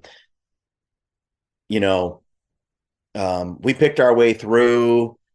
We had to make some judgment calls, which route to take. I mean, pretty advanced. So I'm like, yeah. And so we get up there where that tar is. We're about to shoot this tar, and I hear rustling behind me, and I turn around, and cresting the ridge, coming through that tussock, is Luke. And I am just like, I am never would I just did not see that coming. No way. I didn't think he could even do it. Yeah. I thought he would chicken out. I thought he would stop. I thought he would just maybe not even have the physical capability, the stamina, like all the things that went through my head. And there he is. And my love, my adoration, my respect went from like really low, like someday maybe he'll grow up. I liked him as a person, but I just was like disappointed, and it just disappeared. It was gone. It was like newfound respect, like amazing. I thought he's way more of a man than I realized. Right. Like there's a special person here. I need to dig deeper than I quickly had judged. And for him, it was a crossroad in his life. Yeah. Right. It was a crossroad. He could have stayed at the bottom. And to this day, I don't know. But he went, and it changed who he is up here. Right. 100%. Changed who he is. He did something that seemed impossible. And there were stretches I know he was coming up that going, do I turn around? Yeah. He was alone. He climbed that by himself, not with us, not in our footsteps. Yeah. And then he got up there, and he was like, and I just hugged him and was like, dude, I'm proud of you, man. I can't believe what you just did. I'm proud of you. And so we shot the tar, and it jumped off this cliff and went down this chute. And I was like, and I looked at it and I was like, no, everything went wrong with where that tar went. And was that the one that went down that little snow slide? Yes. Yeah. That was a bad spot. And I looked, and the fall line was like 200 yards of snow. And if you fell off that, you fell like 800 feet to your death. So nothing about it. We should have had ropes, crampon. Everything was foolish in that regard. And, but anyway, we saw the tar drop off this thing, and we started packing up, and we were going to go up there and see where it landed and try to retrieve it. And Luke, we're like, well, it's a whole nother leg, whole nother level of advanced climbing now to go get the tar and get it. And you could see like he thought, he had kind of done it and it was over. And that is also a mental thing to remember, by the way. Right. Years ago, Viktor Frankl wrote about his time in Auschwitz in Nazi Germany in the book called Man's Search for Meaning. Yeah. And he talks about this prisoner who's in the camp, and he's sitting there in the camp, and he's going, Victor, we're going to be freed on March 4th, 1945, whatever. And I had this dream and this premonition, and it's happening. And he was stalwart and strong, and he was getting through the days, and he was whatever it took. And mentally he was pushing, and he was convinced that day was the day. Yeah. And then sure enough, that day came and went, and they weren't rescued. And he died like 3 or 4 days later, a week later. Like the mental part, he had just set up that expectation. Yeah. And it's like he just gave up. It was like, and we've been on these hikes. I know you guys have done this where you're like, well, once I just get to the top, it's over. Yeah. And it's some kind of false summit. Yeah. And you get there, and then you feel like you just don't have anything left. Yeah. Right. Because mentally you told yourself you get to quit then, but you're not even close to it's like I've seen so many guys break. Yeah. Because they set up a finish line and then it wasn't real. Right. And so for me, I've learned that I don't do finish lines. I don't say you get to rest. I pace myself and I go. In my head, I'm going, we're on a night hike back, and maybe we'll get there before 6 a.m. and I'll get to, that's our estimated arrival. But I'm shooting for 6 p.m. in my head. Right. Mm-hmm. Yeah. I'm saying, it's not just through the night. It's also all the next day. Mm-hmm. That's where I'm saying my body has to perform. Right. And what my mental game is, even though 6 a.m. is probably the likely arrival, but I'm not even thinking at that. I'm setting myself up to go 3 times the distance that we have in front of us mentally. And Luke hit that spot, and he said to me, he almost broke down in tears. He was like, "You're going further? We have to go." It's like he caught a panic attack, it was like this. And he's like, and what he didn't want to hear of, I suppose, is some men can, some men can't. Like, please don't call me a pussy. Like, I did it all. Like, come on, don't make me do it again. Like, don't pressure me.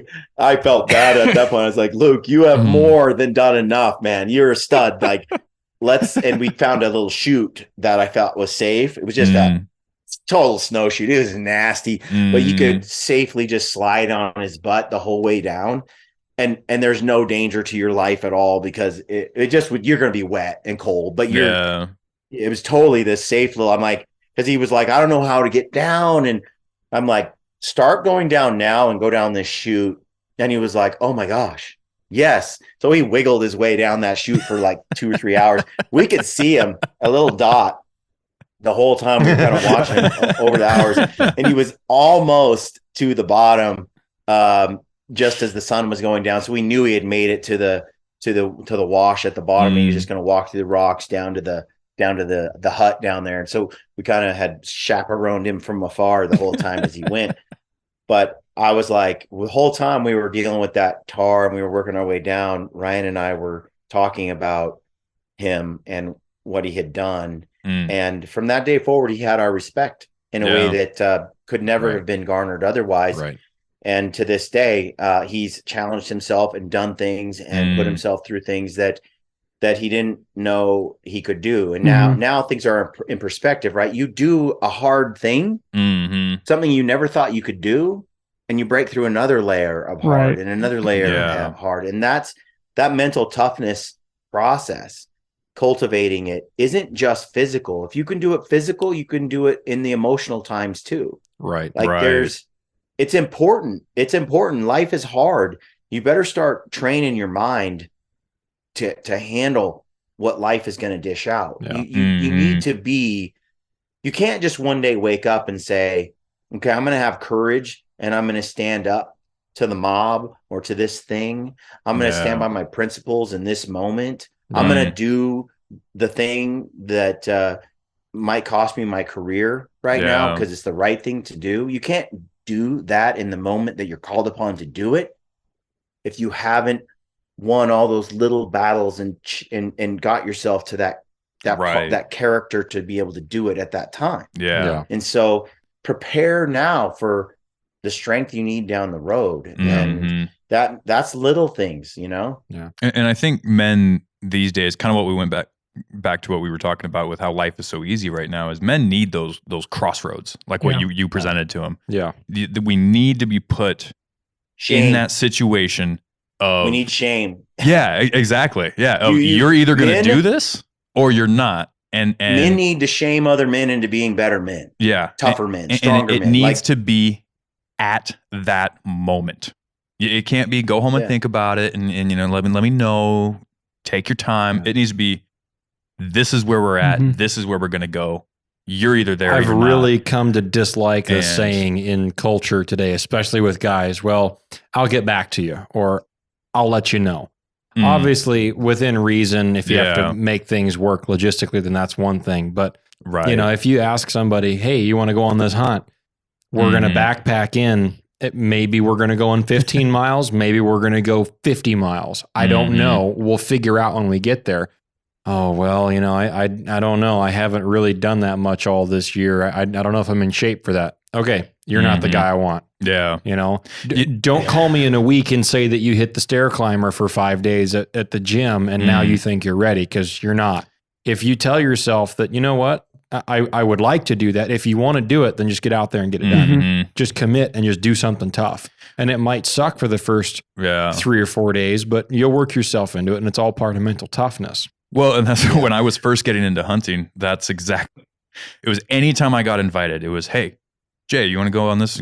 Other people call me Jay, but profession. My Christian name is James. But it was like, you want to go on this hunt? You want to go do this? I'm like, every single time, yes, I'm there. I'm there. If I've never done it before, yes, I'm there. And sometimes I agree a little bit too soon, and logistically things don't work. But so I actually can't get the time off work. But you know, but there's that toughness that you just have to be willing to do it. Now, I did want to fall back to one thing that you had said, and I just wanted to kind of clear it up. You were talking about being on a wheeler and getting out there, and that being successful is being able to go as far as you can, and willing to put in the work. I don't want to give the opinion that how do I want to put this? If going out on a wheeler and you're able to go your goal is to just get a moose for your family to eat, and you are able to do that off a wheeler, and that's your adventure. That is your success. That's not what we're talking about. No. We're talking about if you have set a goal for yourself beyond that. Because success is individual.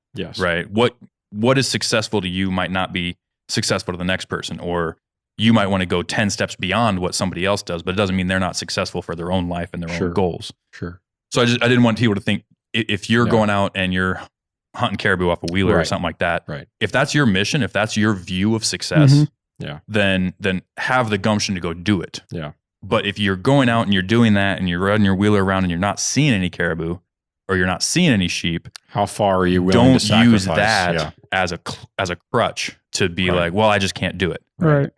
Go farther. Well, take that next step. A lot of times there's time constraints, because, you know, if you got to hike a few miles into the backcountry to kill something, it takes a lot longer than it takes to drive the truck down the road, run off in the woods with the wheeler, shoot something, and get it back to town on the weekend, right? So there's a lot of those things too, and some jobs are really hard to get time off of. My job's not. Thankfully, my boss lets me get. I've never been denied time off in 2 years, and I've taken a lot of time off. But my dad has a saying that he says all the time. And I heard it a lot growing up. And as a result, there's never been anything I've thought about or looked at and thought I can't do that. And that is, he says, it's true as long as you believe it. If you believe you can't do something, you'll never do it. If you believe you can do something, it's powerful. Then you'll do it or you'll die trying. Similarly to which that. We don't want anybody to die. There is a risk whenever you challenge someone. when I challenged Luke, then he could have gotten up there and gotten hurt. I get it, and that's true. Yeah. But the truth is, to be a man means you take risks and you survive. Yeah. Yeah. And if you take risks and you get hurt, that's also what happens. Like, I feel like we're so risk averse. We're so like, well, don't do that. You might get hurt. Yeah. We need to like make sure you wear a seatbelt. We need to make a law for that. We need to make sure this. We need to make sure that. And it's like, dude, look, a guy doesn't wear a seatbelt, he dies. Okay. Like I feel like it's like when people say you shouldn't be allowed to do that because it's dangerous. That's why I want to do it. Exactly. That's why I want to do it. And this is America, so I'm gonna. I mean, similarly to your point earlier about pushing people and not setting a time. All right, well, we'll get back to camp by dark.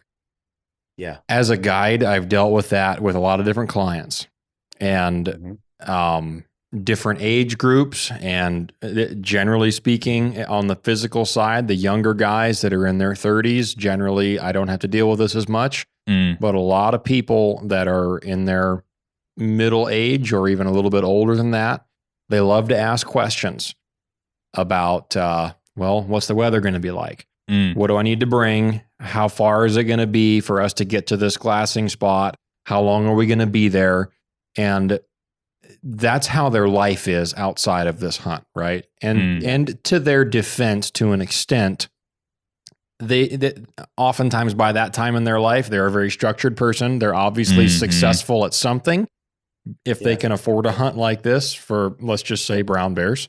Yeah. And a brown bear hunt is not necessarily a very physical endeavor. It's not the backpack style, bust a bunch of miles and glass vast amounts of territory. It's a very stationary style for the most part. There is a lot of walking up and down beaches and getting into different areas and, different vantage points. But comparatively to like a mountain hunt, it's not the same. It's not even in the same league. And when we hike somewhere, we're not carrying sleeping bags and gear for the night, or, we're carrying minimal snacks for the night, a tarp, puffy layers, and our glass. And that's about it. And you're usually wearing your rain gear while you're walking because it's probably going to be raining.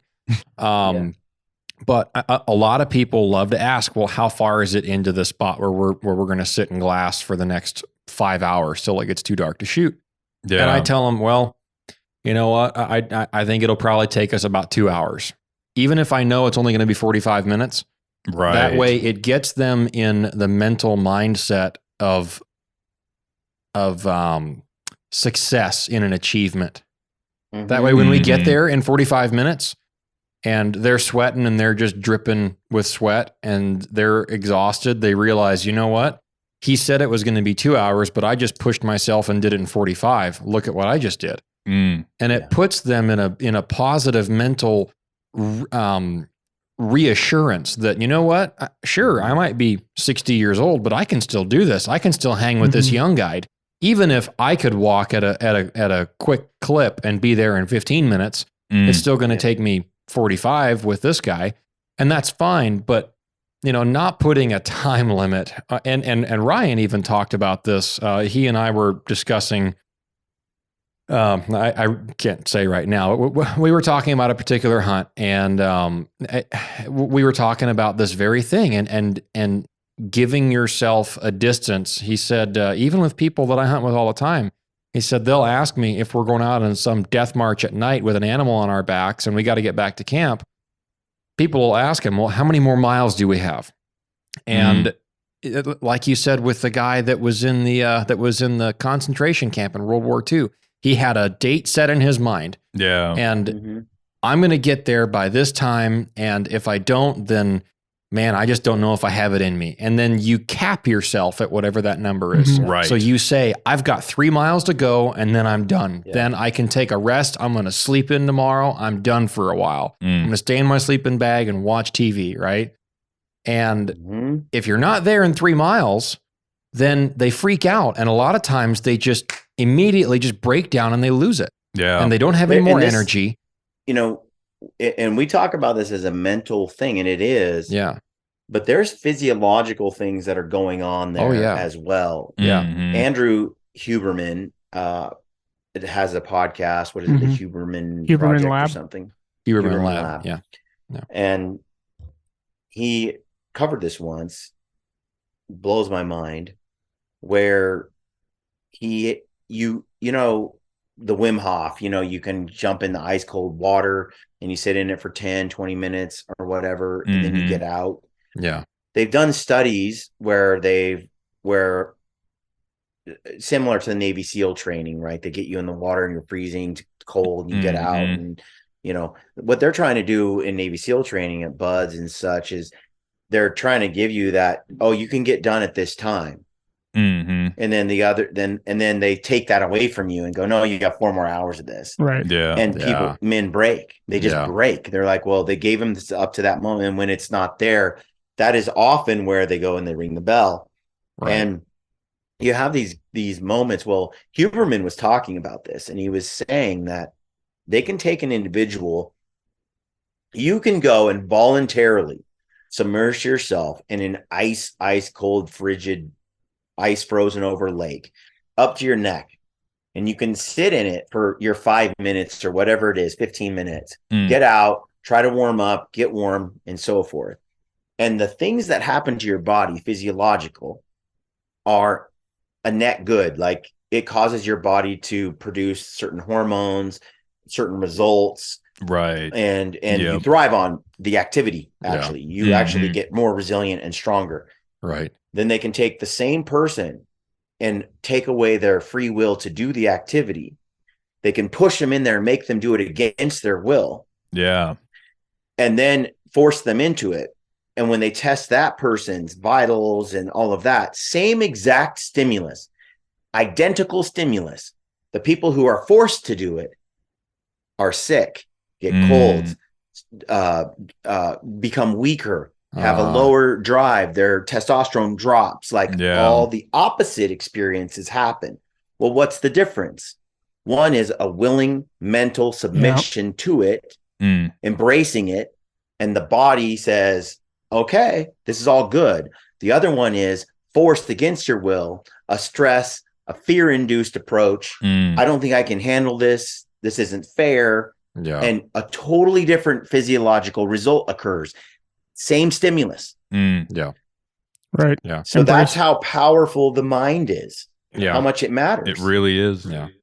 I was going to lead into the locals platform with it if we want to. Yeah. Because a lot of what we said about the society and the social reform, if we want to call it that, right? I hate using that word, but that's what it's called. And the wokeism and the cancel culture. You can't talk about that on mainstream media anymore because that's how you get canceled, right? So Gritty has utilized a new platform in locals where there is no overwatch of these organizations, where they have the power to monitor and shut down whatever content they don't feel like is helping their agenda, if you will. And so, Brian, talk to us a little bit about how you got into the locals program and why you chose to go that route versus keeping all of your stuff on, say, YouTube and other platforms, where you still do publish a lot of your films and folks can go view most of those. But there are exclusive perks to locals, and talk to us a little bit about that decision and what you guys have over there. Well, 2 phrases that I think that I live by. One is the paranoid survive. And the other one is adapt, improvise, overcome. Yep. Right? Like, to me, those 2 mindsets, the paranoid survive, adapt, improvise, overcome, that means you're always looking for all the things that can go wrong. All the things that might go south on you. And making sure that you're adapting, improvising, and overcome, so that when that thing comes in and you get a wall put in front of you, that you find a way to overcome, go through it, over it, around it. Like, and we live in a society right now where conservative voices are censored. People with more conservative ideas are being shadow banned, blocked. Yes. We could see it if you pay any attention at all, and you see sort of what's been going on. Our own government is censoring our voices, and they're elevating other voices. I don't believe for a hot minute that some of these voices out there are elevated to the level they are through merit-based process. Right. No. Right. They've proven it hasn't been. Yeah. They're choosing the ideas that they want promoted in the platforms, and those voices get artificially elevated. And then other voices get artificially shadow banned and closed down. Yes. I told you earlier, freedom. Yeah. I want the freedom to say what I want to say. I don't want to be muzzled. I don't want to be impeded. I don't want to suffer the shadow banning that happens from speaking my mind. Right.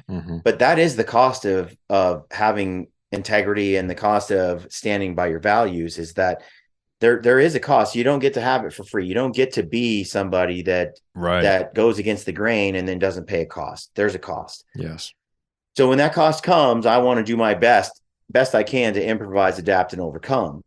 And that means seeing the writing on the wall long ahead of time, and then finding ways to circumvent those barriers as they come your way. And I wish more of the hunting more people were willing to think ahead and move and plan ahead.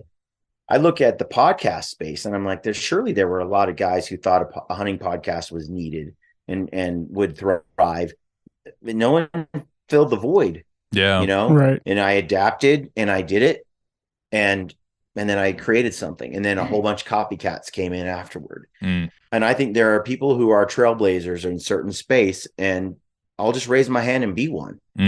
So that means in this space, I've watched for years my channel. I've often wondered why my channel isn't bigger on YouTube, why my views aren't higher. Because I stack when I look at my content and I look at the people who do find it, the appreciation for what I produce, it does feel like my reach should be bigger. And on Instagram, for example, when I am getting 500 followers a day, because I'm posting, putting great content up, I'll have 470 followers unfollow a day.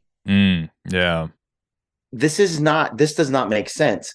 First of all I'm putting up is the sort of content that other hunters would go, oh, that's cool. Oh, that's cool. There's nothing, I didn't put anything political up. Yeah. I didn't put anything up there on my Instagram page that would cause 470 people to unfollow me that week or that day. Yeah. And there's this algorithm out there that as I grow, they let me grow a little incrementally, but they take away a whole bunch. And I know this too, because when I first started Instagram, I get 20,000 people a year on my page. Pretty soon I could barely get 2,000 people a year. Now you're telling me that was merit-based? Doesn't make sense. Right. Doesn't make sense at all. Right.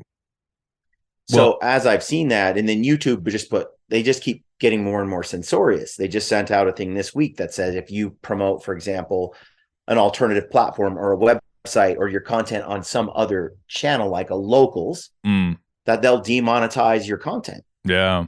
That was just last week. Prior to that, they would say if there's a gun in it, we're going to demonetize it. Yeah. Any gun at all, even if it's in a safe setting or anything. Yeah. They're just constantly encroaching and moving in on our spaces. Now, the government, these big tech industries, they know what I believe. I leave comments on people's content. They know what I view. They know the films and the podcasts I pay attention to. They know the voices I try to elevate. They know who I am. They know what I'm about. And I can tell you, I'm the exact opposite of what woke culture wants me to be. Yeah, right. Period. I just am. That's who I am. I'm pro-America, pro-freedom, anti-Marxism, anti-socialism. So, and I speak my mind. Yeah. Right. So they're going to keep my voice from getting too big. Mm-hmm. And as I've seen this happen, I've wanted to find ways to get ahead of that. My attitude is, well, I'm not going to comply. Right. So that means I have to find a way to adapt and overcome. So how can I, like, because I went through a phase where I did a podcast and I spoke my mind on a number of subjects during BLM, during some of these moments in time. I said stuff, and I had somewhere between 70 to 100 people call my sponsors and say, you need to cancel him.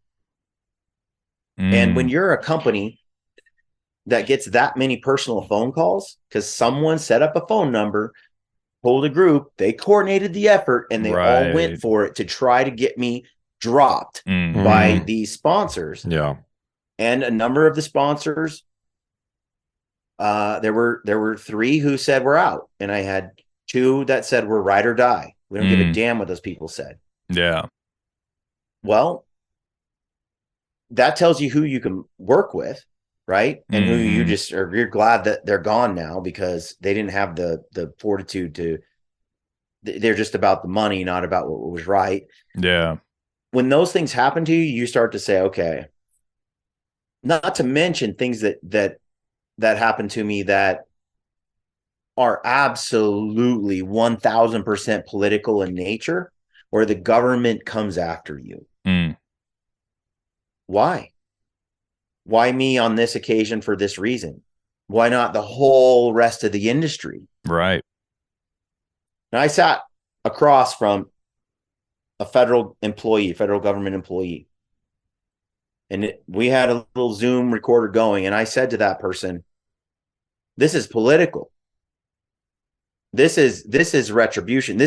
You're trying to intimidate me because you want me to comply for certain things.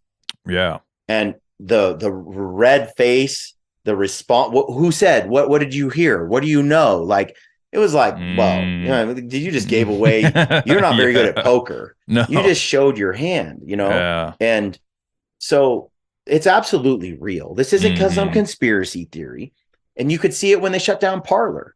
Right. I right away, Parler was skyrocketing for me. I was like, to hell with these other social media platforms. I'm going over here because people can say what they want. And right away, I incentivized giveaways. I did promotional stuff. I said, come join me here. Come join me here.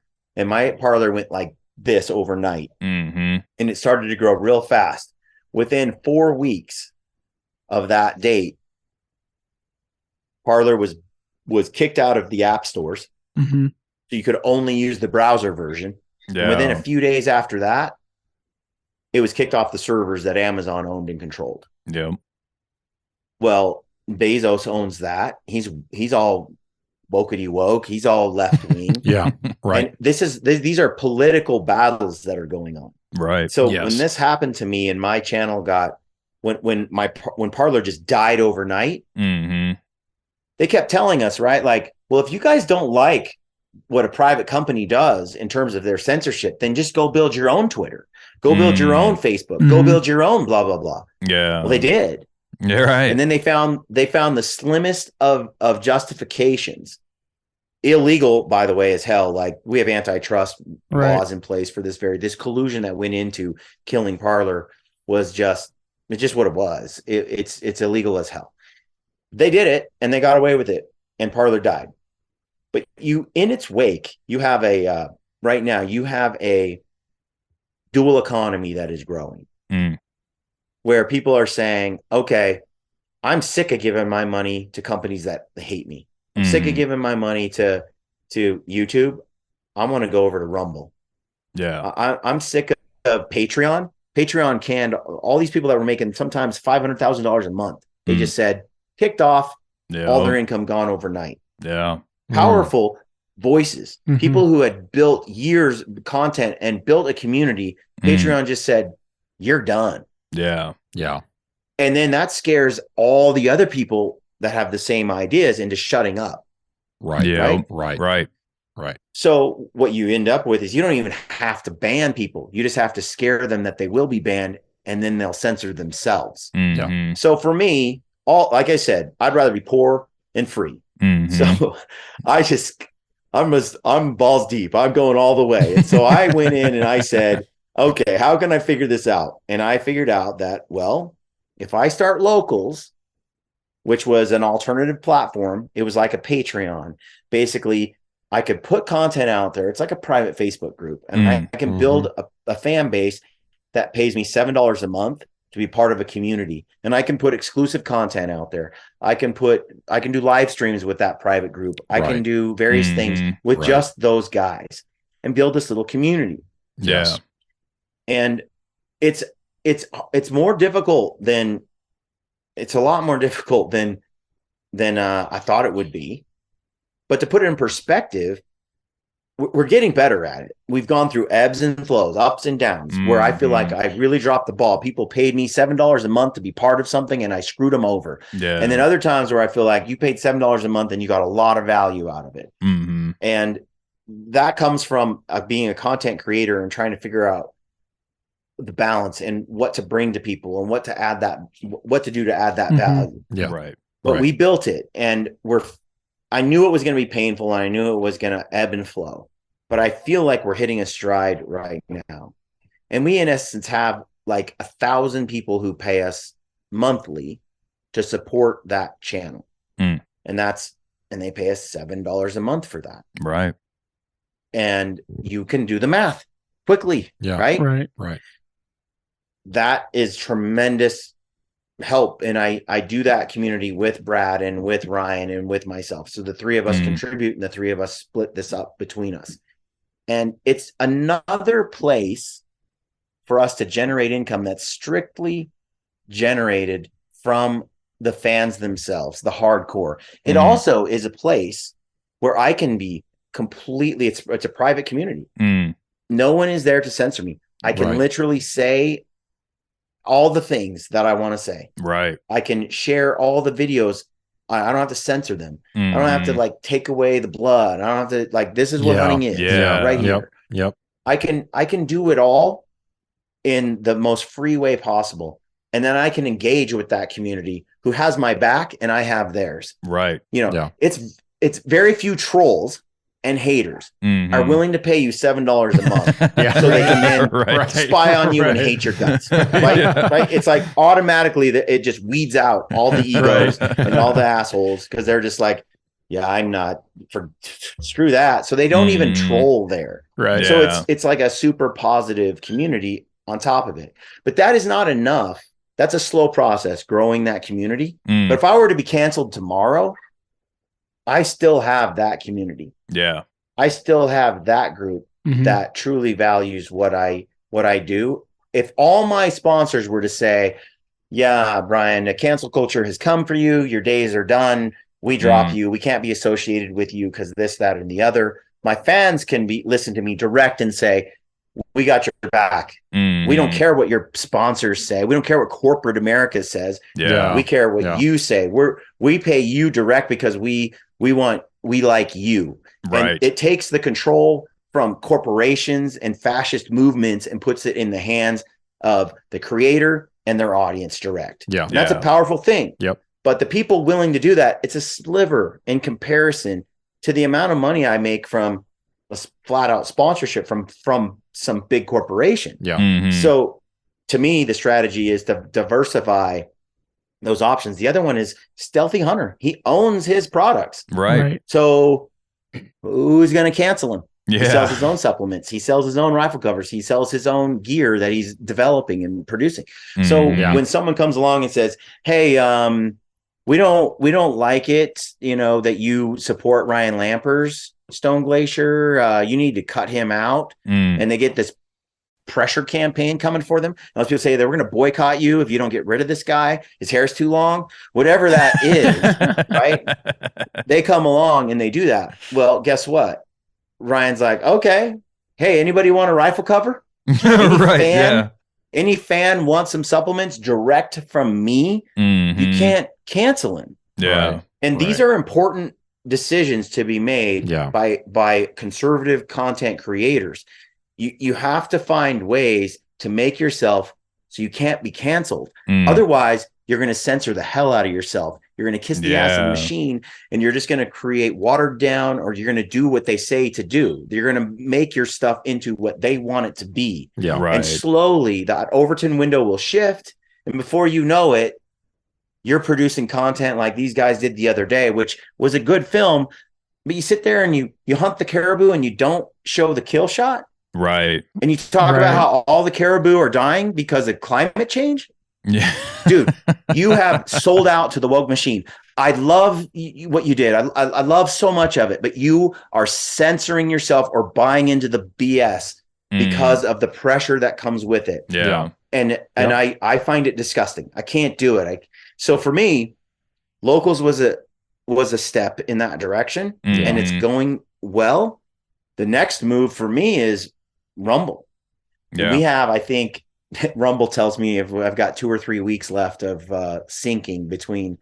So you can take your YouTube channel and you can sync it with a touch of a button to Rumble and just completely have it pop up. Just be there tomorrow. Nice.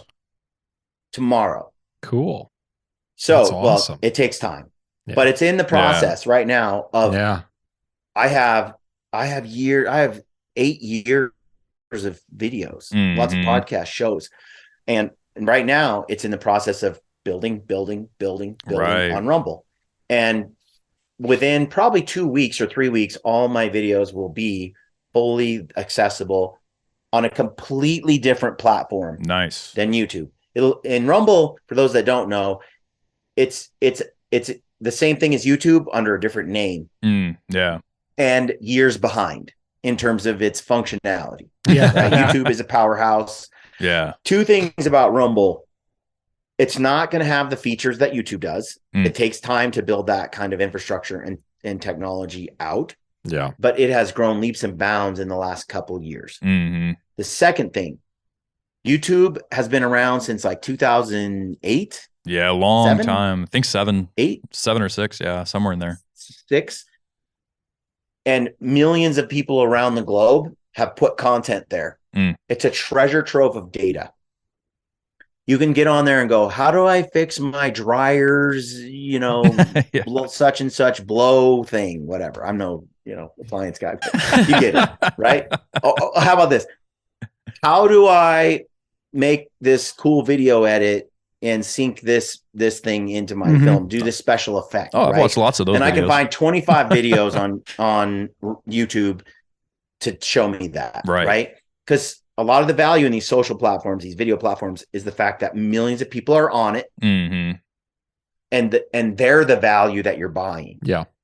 Right. Yeah. Yeah. But here's where Rumble can shine. Okay. Rumble can be that free platform for content creators to put their content that's uncensored, because they are committed to the conservative and to just everyone. Yeah. They're not even particularly conservative, the owners, but they have signed up with, and they have bought into the whole idea of building. They seem to understand, like Elon Musk, that freedom of speech is imperative to a successful world, a free society. Right. And so, even though it wasn't a good purchase for Elon Musk and he's losing his blood and cash and money, it wasn't about that. Yeah. It's about what's right. Right. These people on Rumble are the same. They're not going to sell it to somebody else down the road. And they've built the infrastructure so that Amazon can't pull the plug. They built it in a way that they've learned from like the other ones where they all got killed. Nice. So now you have a dual marketplace over here for Rumble. And if hunters, especially Second Amendment, because you can't even get a gun on YouTube anymore. Yeah. It's censored to hell. You can't monetize it. You can't do all that. Well, every Second Amendment pew gun channel needs to just move over to Rumble. Right. And so when I want to look up, how do I do this edit on Final Cut? Well, I can go to YouTube and do that. But when I want to find content that is for hunters, I can go to Rumble and it's there. And Rumble may not be able to replace YouTube in terms of, it might be 25% at the end, 10 years from now, 25% the size of YouTube. But that's all you need. You just need a place where people can be free to say and do what they want. Right. And maybe Rumble turns woke and goes south down the road, and maybe you have to adapt again. But right now, adapting to Rumble, that's where I am going to incentivize hunters to join me there. I'm going to do giveaways, and I'm going to say, leave a comment under my Rumble video this week. Yeah. So that you can win a prize over there. For those of you on YouTube, we're not doing a giveaway this week here. You got to go over there for the prizes. Right. And I'm going to make it worth people's time to go there. I'm going to try to teach them how to use Rumble, because there's a little bit of a learning curve, just like any new app. But my goal is, in a year to 2 years, that I have more people follow me on Rumble than I do on YouTube. Right.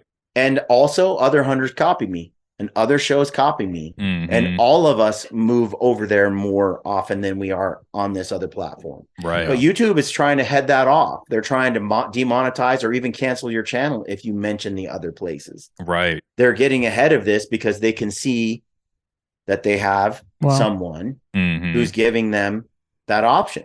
Yeah. So if only I had done this a year ago, right? If I had just pushed this a little sooner before YouTube could get in front of it. So I'm still going to push it, and we'll see how little old Brian Call's channel gets censored or doesn't get censored. But here's the deal about Gritty. I have never relied on YouTube's algorithms to help my show out. It doesn't help me out at all. I can look at other people's back end, and I can see how much their stuff gets pushed by YouTube. Well, they comply. They've done what YouTube asked. They've kissed YouTube's ass, and they've made sure that they don't follow content. YouTube doesn't really know where they're at politically. They're amorphous, so they've been able to rely on that. So they'll get 10x what I get on views. Yeah.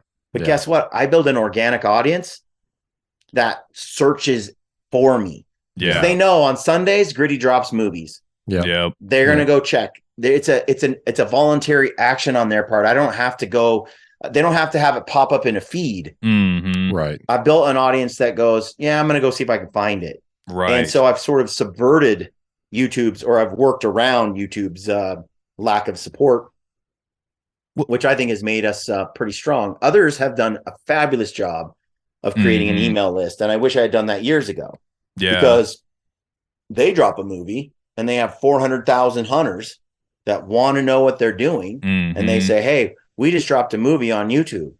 Yeah. And it's direct access, no big tech in the way. Yeah. Nobody's stopping that message. And then all those people go to that YouTube channel and they look it up and they watch it. They didn't rely on YouTube because YouTube ain't going to help them. Right. YouTube is shadow banning them. YouTube isn't promoting their content. So all of this is this is all part of adapting, improvising, overcoming, the paranoid survive.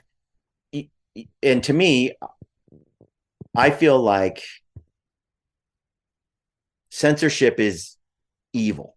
It's the thing that can truly mess up the psyche of a society, of a nation. Oh, absolutely. Can rob us of a few. We need to hear all the ideas. We need to treat people like they're intelligent, not like they're idiots. Well, we can't let them know this because they can't think for themselves. Right. So I might get people over to a free speech space to watch hunting content, but ultimately I feel like it helps society as a whole. As people then are exposed to a place where more free ideas are given. So people can join up to the Gritty Stealthy community if they go to gritty.locals.com. Okay. And you can join us there direct, but you can follow us on Rumble too. And the thing about locals, I tell people this all the time. It's $7. It's like the cost of a cup of coffee. Yeah. Pay it once and check it out. Half the price. Join a live stream or just binge 20 movies that are exclusively on that you'll never see anywhere else. Right. That are cool, that are great films. So there's I say pay the $7. Go to town. And if you don't like it after that, bail out. Yeah. That's fine. everybody's dollar is important. If there's the value's not there, it's not there. Yeah. Others pay $77 for the whole year. I'd say it shocks me, actually. What would you guess the percentage of people who show up on our page and just pay the whole kit and caboodle for 12 months versus those who sign up for just 1 month? What would you guess that split is? Personally, I would guess if they're there, they know you and they like you. So I would probably say it's a high percentage.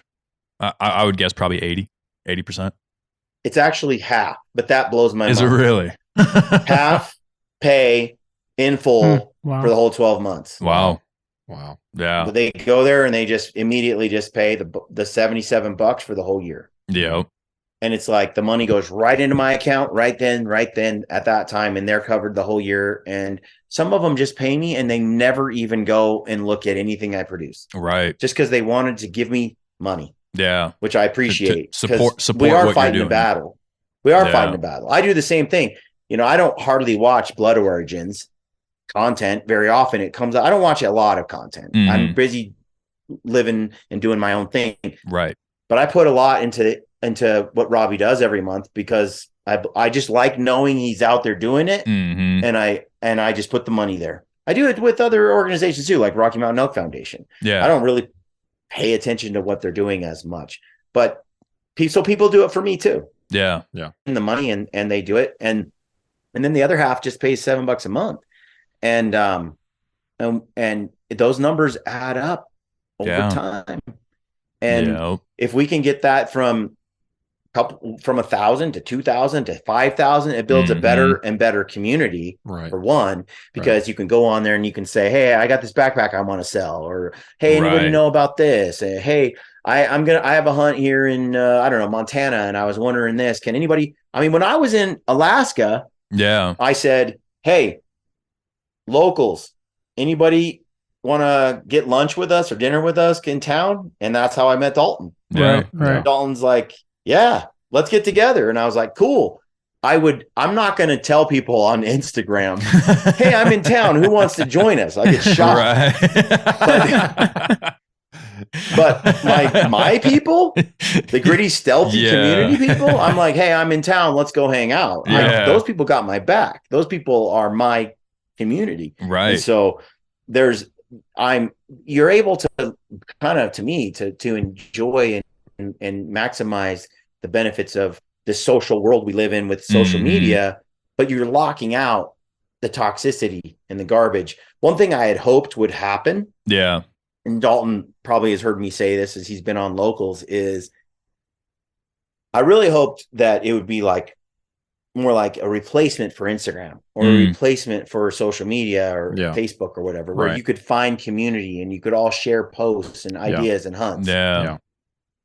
But human behavior is different. I think they say something like 10%, 90% of the people on social media just look at it. And never make posts. That means only 10% actually make posts. And of those people that do make a post, it's like 3% of those make them regularly. Right. So you really do need, even though we have, let's say, we got 4,000 people, 1,000 that have access to post. Those people, you don't have enough critical mass to truly create a very robust social community. Right. Because most people aren't interested in posting. They just want to consume content. And the few that do, they'll post something looking for a reaction and you'll get 2 likes on a post.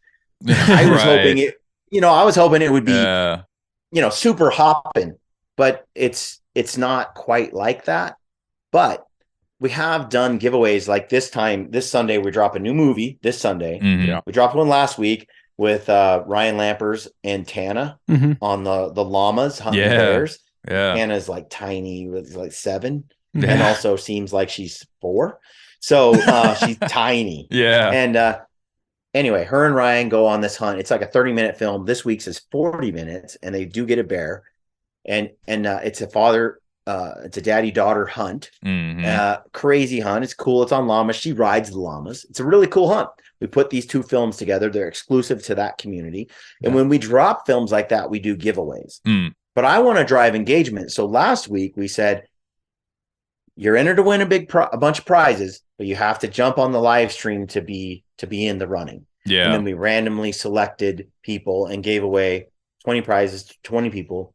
This time we're doing the same thing. Jump on a live stream and you're entered, but you have to make a post to the group. You have to introduce yourself.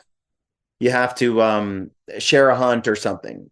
Do whatever you want to do. You have to do. You can just say, "Hi, my name is such and such. I'm from." But the rule is a post, a single post.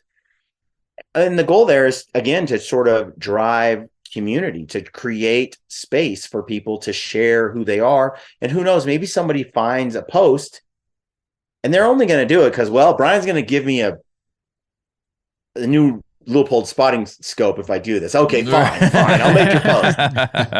And I don't care how I suck them in, as long as they're sucked in. And then when they make that post, somebody else sees that post and goes, "Oh, my wife had cancer too," or "This thing happened to me too," or "Oh, that's interesting. I hunted that spot."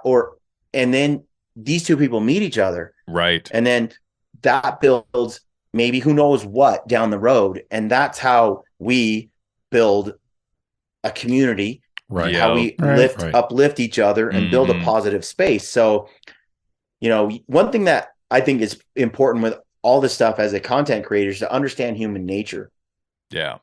You guys need to, as a podcast, humans need incentives. We respond to incentives. We respond to negative incentives in a bad way and positive ones in a positive way.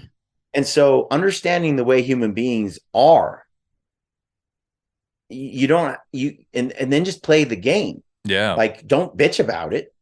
Don't complain about it. That's how we are. Right. I'm as guilty as the next guy. Yeah. And incentives matter.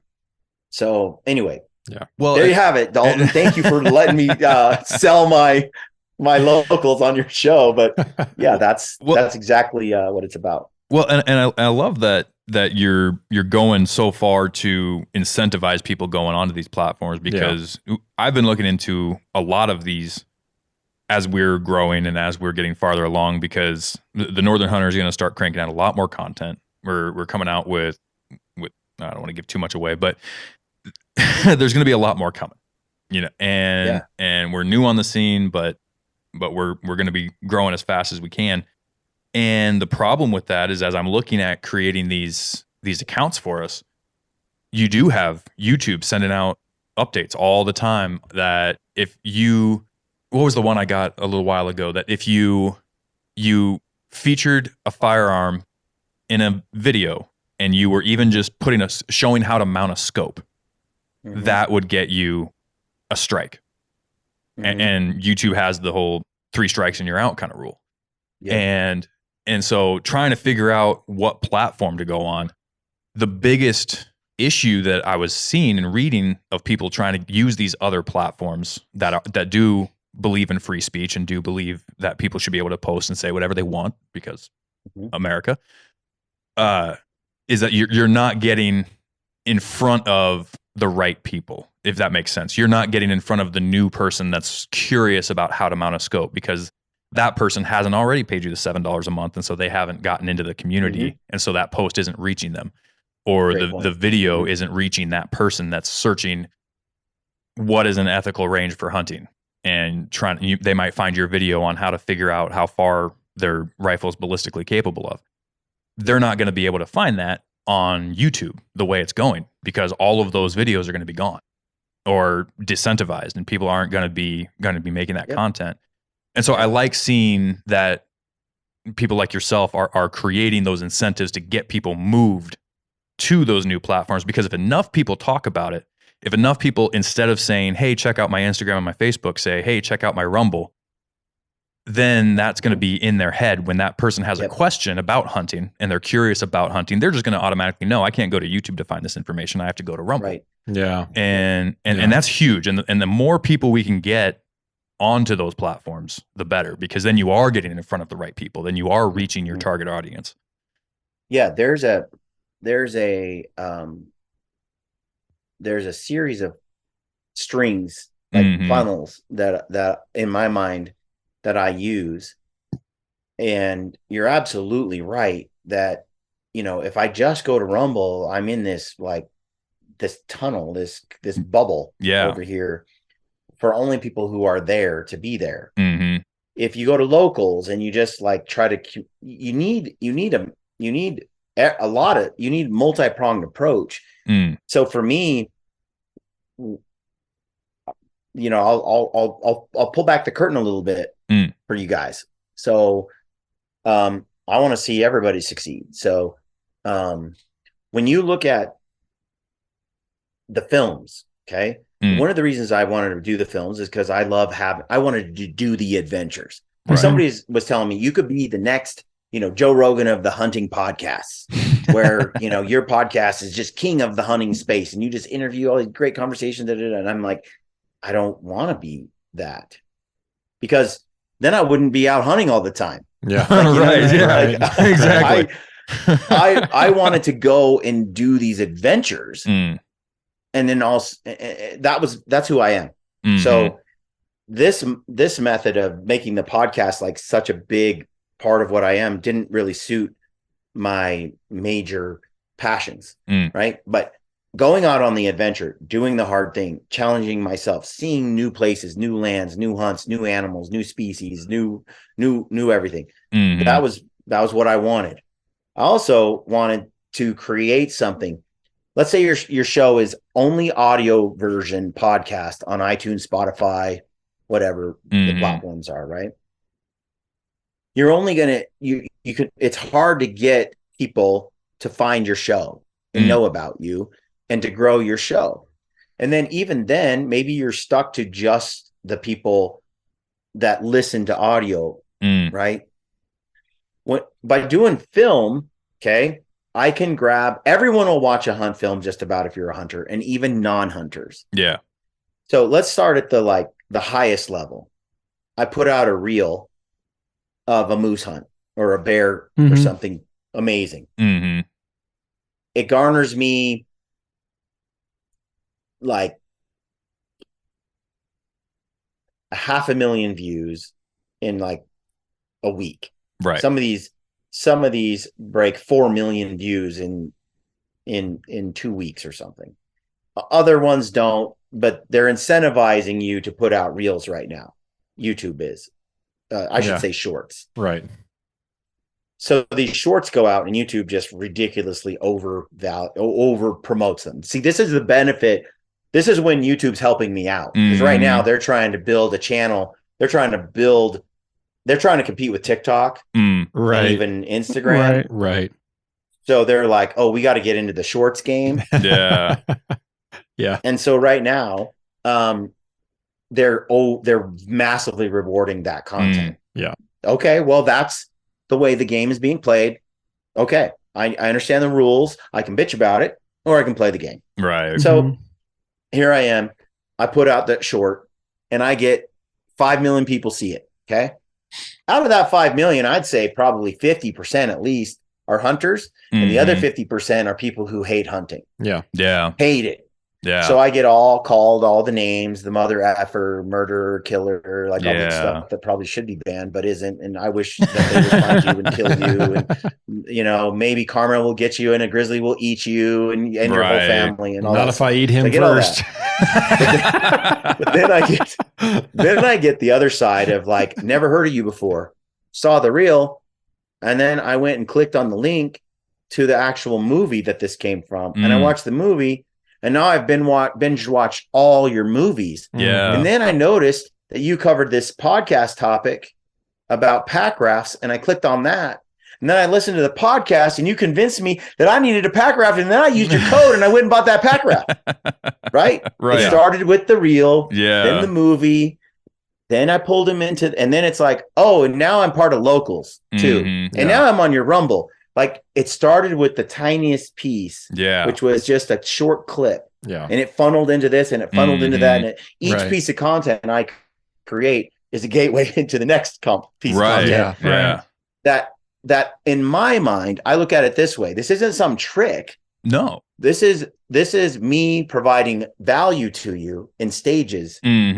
Stages of value. At this stage, it was oh, that was cool. Man, I've never seen that was 4K, beautiful, amazing. Yeah. Okay. Oh, the movie. Wow, that was really cool. Okay, that value. I want to know more about how to bear hunt. There's a link in this film to this podcast.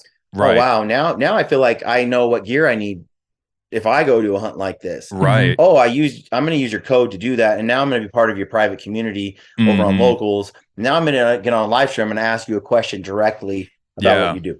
It's value.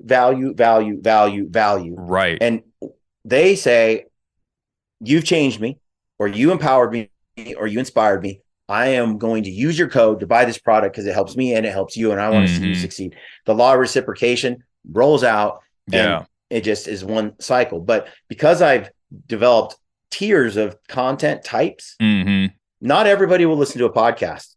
Almost everybody looks at a short. Yeah. Not everybody watches an entire film, but they might if they see the short. Right. And most people will watch a hunt film if you can get them to want to with a teaser or something that hooks them in. Once they're in the film, they might watch 25 films before they go, I got to check out this dude's podcast. Yeah. Right. But eventually now they listen to me 2 hours a day, an hour on their way to work and an hour on their way home on a long drive. And they consume all these hours of stuff. And I like to think that my content changes who they are as a human being. I want my content to be meaningful and impactful. So then a year from now, they're a different person. 4 years from now, they're a totally different person. They're more skilled. They got more mental toughness. They have more resilience, like all these things that I want them to walk away with. So to me, it's all interconnected. Yeah. And it's all in stages. And I don't really care. Yeah, like people are busy. They have they have basketball. They like the NBA. They like football. They like this. They like that. I'm competing with the world, not just other hunting brands. Right. Like everything. So I have to put something out there that's enough value. And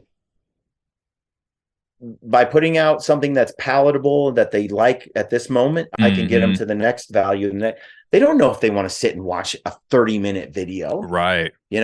But maybe once they see that clip, they think, okay, now I do.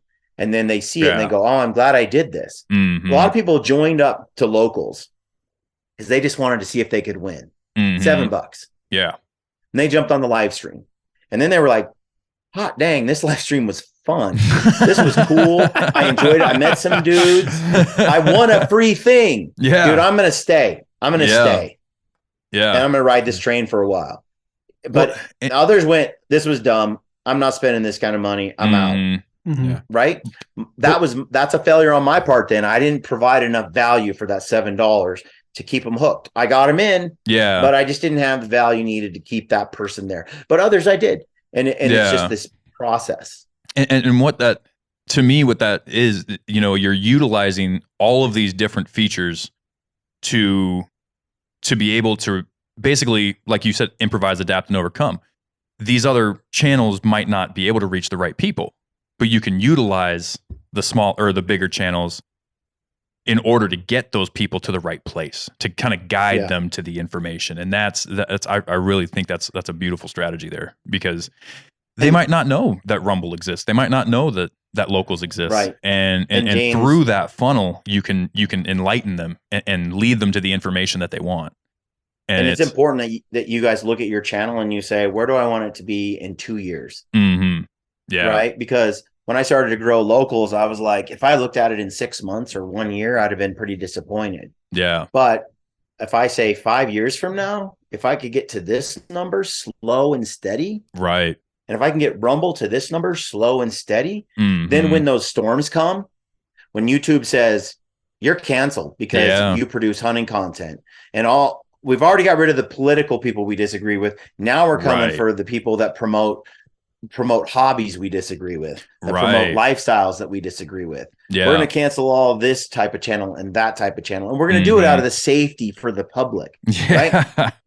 So when that happens, I want to be 2 steps ahead. I already want to have this other space built. And it's a lot of work now, but like I said, keep in mind the paranoid survive. Right. The people who are like, this is coming, and maybe it doesn't come. And maybe I put all these calories over here and I never needed to. Yep. So what? So what? I'm prepared for that emergency if it were to come our way. And I want results.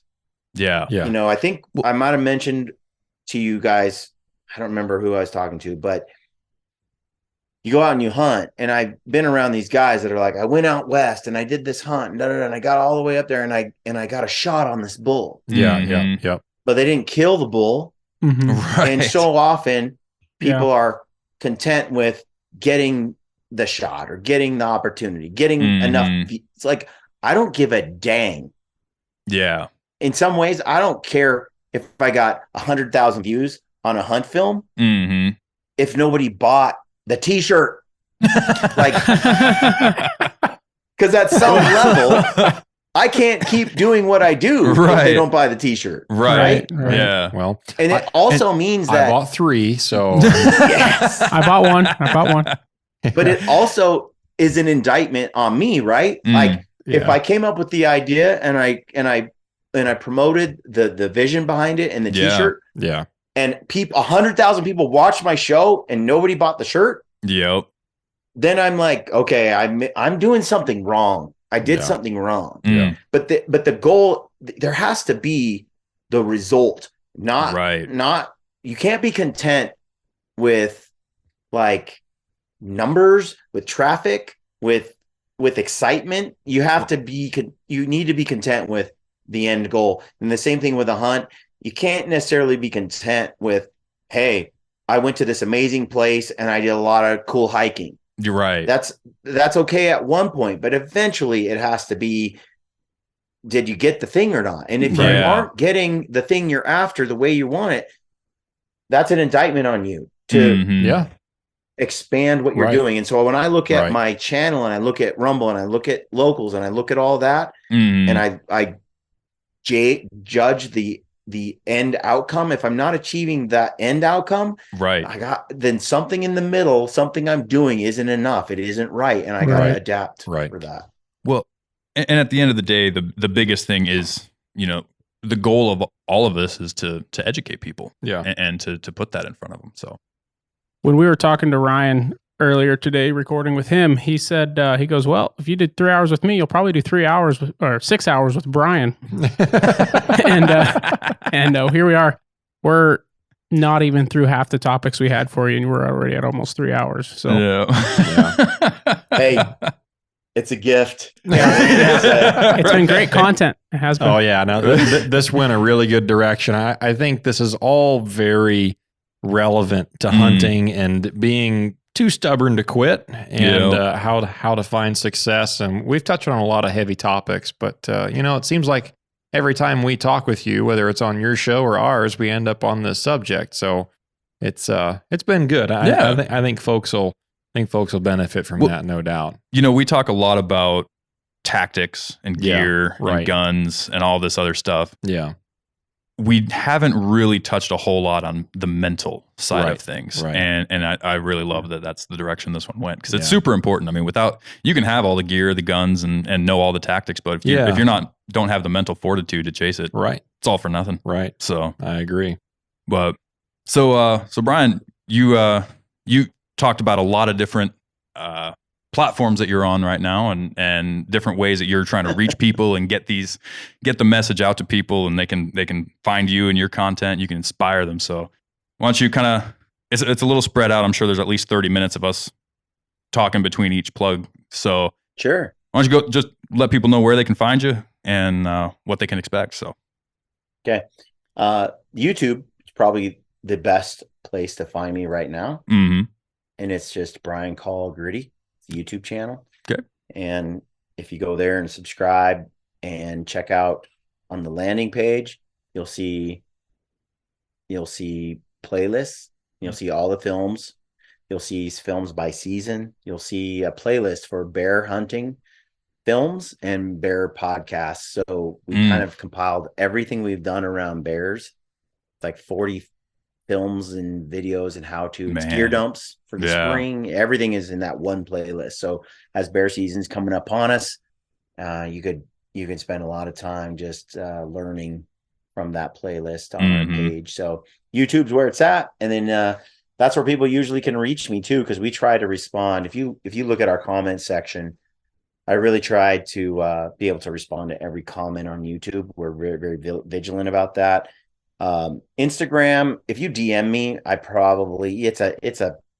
wouldn't even say it's a 3% chance I'll get back to you. Like it's pretty low. I can't stand Facebook. I haven't been on Facebook in 4 years, so you won't find me there. But Instagram, I'll get on there and I'll post some things. But that's not really spend much time. I don't see a lot of value in social media nowadays. So my YouTube platform, leave us a comment, questions. We try to respond on that public space. And then you can email me at grittybowman@grittybowman.com.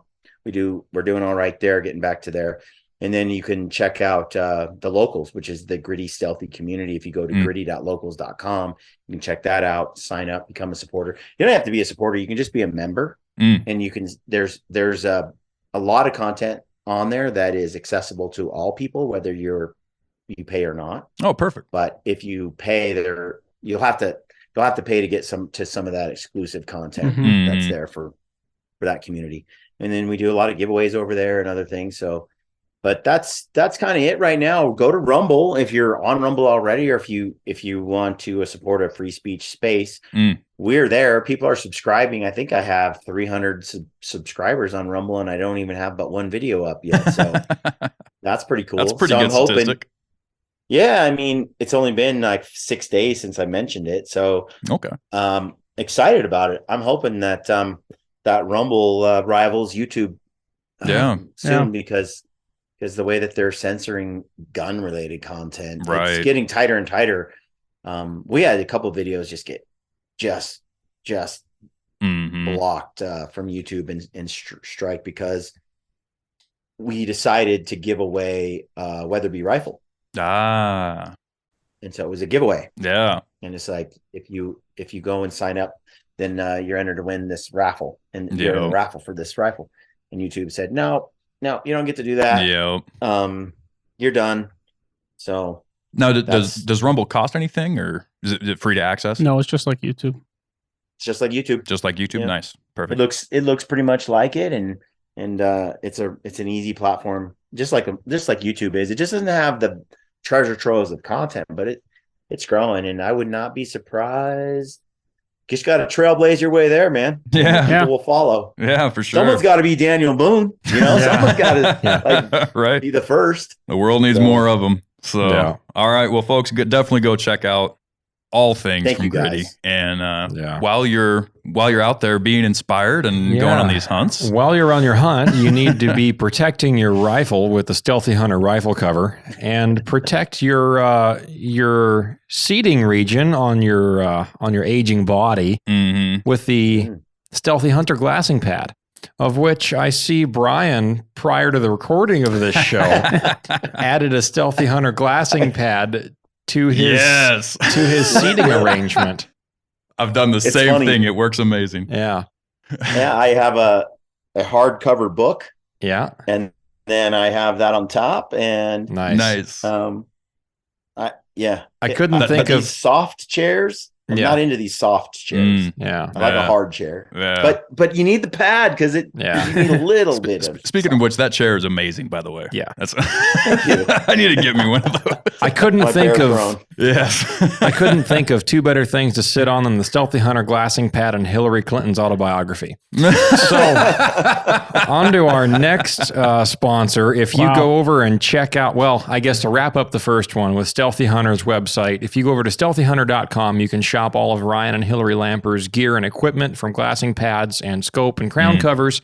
They also have Stealthy Nutrition. Yeah. And I know we talked about that in a podcast that we did with Ryan recently, with the protein powders and the turmeric supplements and the immune and gut health supplements, as well as a plethora of other options as well, CBD gummies and things that'll help you and your engine in your body run strong for the mountains. Our next sponsor that we're going to mention is Yukon River Knives. If you go over to their website, you can shop any of their knives on their website and get a significant discount with the Northern Hunter applied at checkout. And that's the same thing that we do with Stealthy. It works the exact same way. no caps, no space, The Northern Hunter, and that'll help kick back a little bit of support for our show, and we would greatly appreciate that. Yeah. Our other 3 sponsors that we're working with and very happy to be is Weatherby Rifles, Hammer Bullets, and Batum 907, which is our local Alaska bear bait attractants and lures company. Best in the world. And a pile of bears have died. Hundreds, if not thousands, have died at the hands of Batum 907 equipment. And we are quickly approaching bear baiting season up here in interior of Alaska, and we're getting excited. So pretty soon our office, I'm sure, will start smelling like bear lures as we get things in the mail. As long as it's not nasty boar, I'm okay with it. As long as it's not nasty boar. If we get some like cupcake addiction candles or something, that'd be great. That's happening, brother. But so go check out our sponsors. If you're in search of a rifle, then go check out Weatherby. If you're looking for a solution to your questions about hunting bullets, go check out Hammer Bullets. And we'll have a podcast upcoming at some point this summer, probably. We'll have one of the guys from Hammer on to talk about their bullet design and kind of what their ideas are there. I'll be testing them, as will James. Hopefully this spring, I'll be having them with a Weatherby rifle in the field, doing some brown bear hunting with it. On some guided hunts. So anyway, go check out our sponsors pages and help support the show. And we are glad that you guys are doing that. So keep on Absolutely. doing that. And if you go to the website, there is a section there for our sponsors, and you can go there, and we got really crisp banners Mo made up for us, and all the links and everything with which ones have discount codes and which ones don't. So, but outside of that, we are not currently on some of these platforms, these free speech platforms, but it sounds like we probably will be soon. So for currently, if you search us at The Northern Hunter on either Facebook or Instagram, you'll find us and all the content we're putting out for our show. And if you have any comments, questions about anything we talked about today, or anything you're curious about for hunting in Alaska, you can send us messages either to either one of those, or if you are again on the website, thenorthernhunter.com, there's a contact us button there, and we love hearing all the comments, all the questions, and we try to get to everyone that we can. So I guess that wraps up this episode. Brian, thank you so much for coming on. It's been a great time. And thanks again, Brian. My pleasure, guys. I'll have to have you on again soon. Definitely. Yes. Thanks, guys. All right, guys. Well, until next time, get out there, get after it, and good luck. We'll see you next week.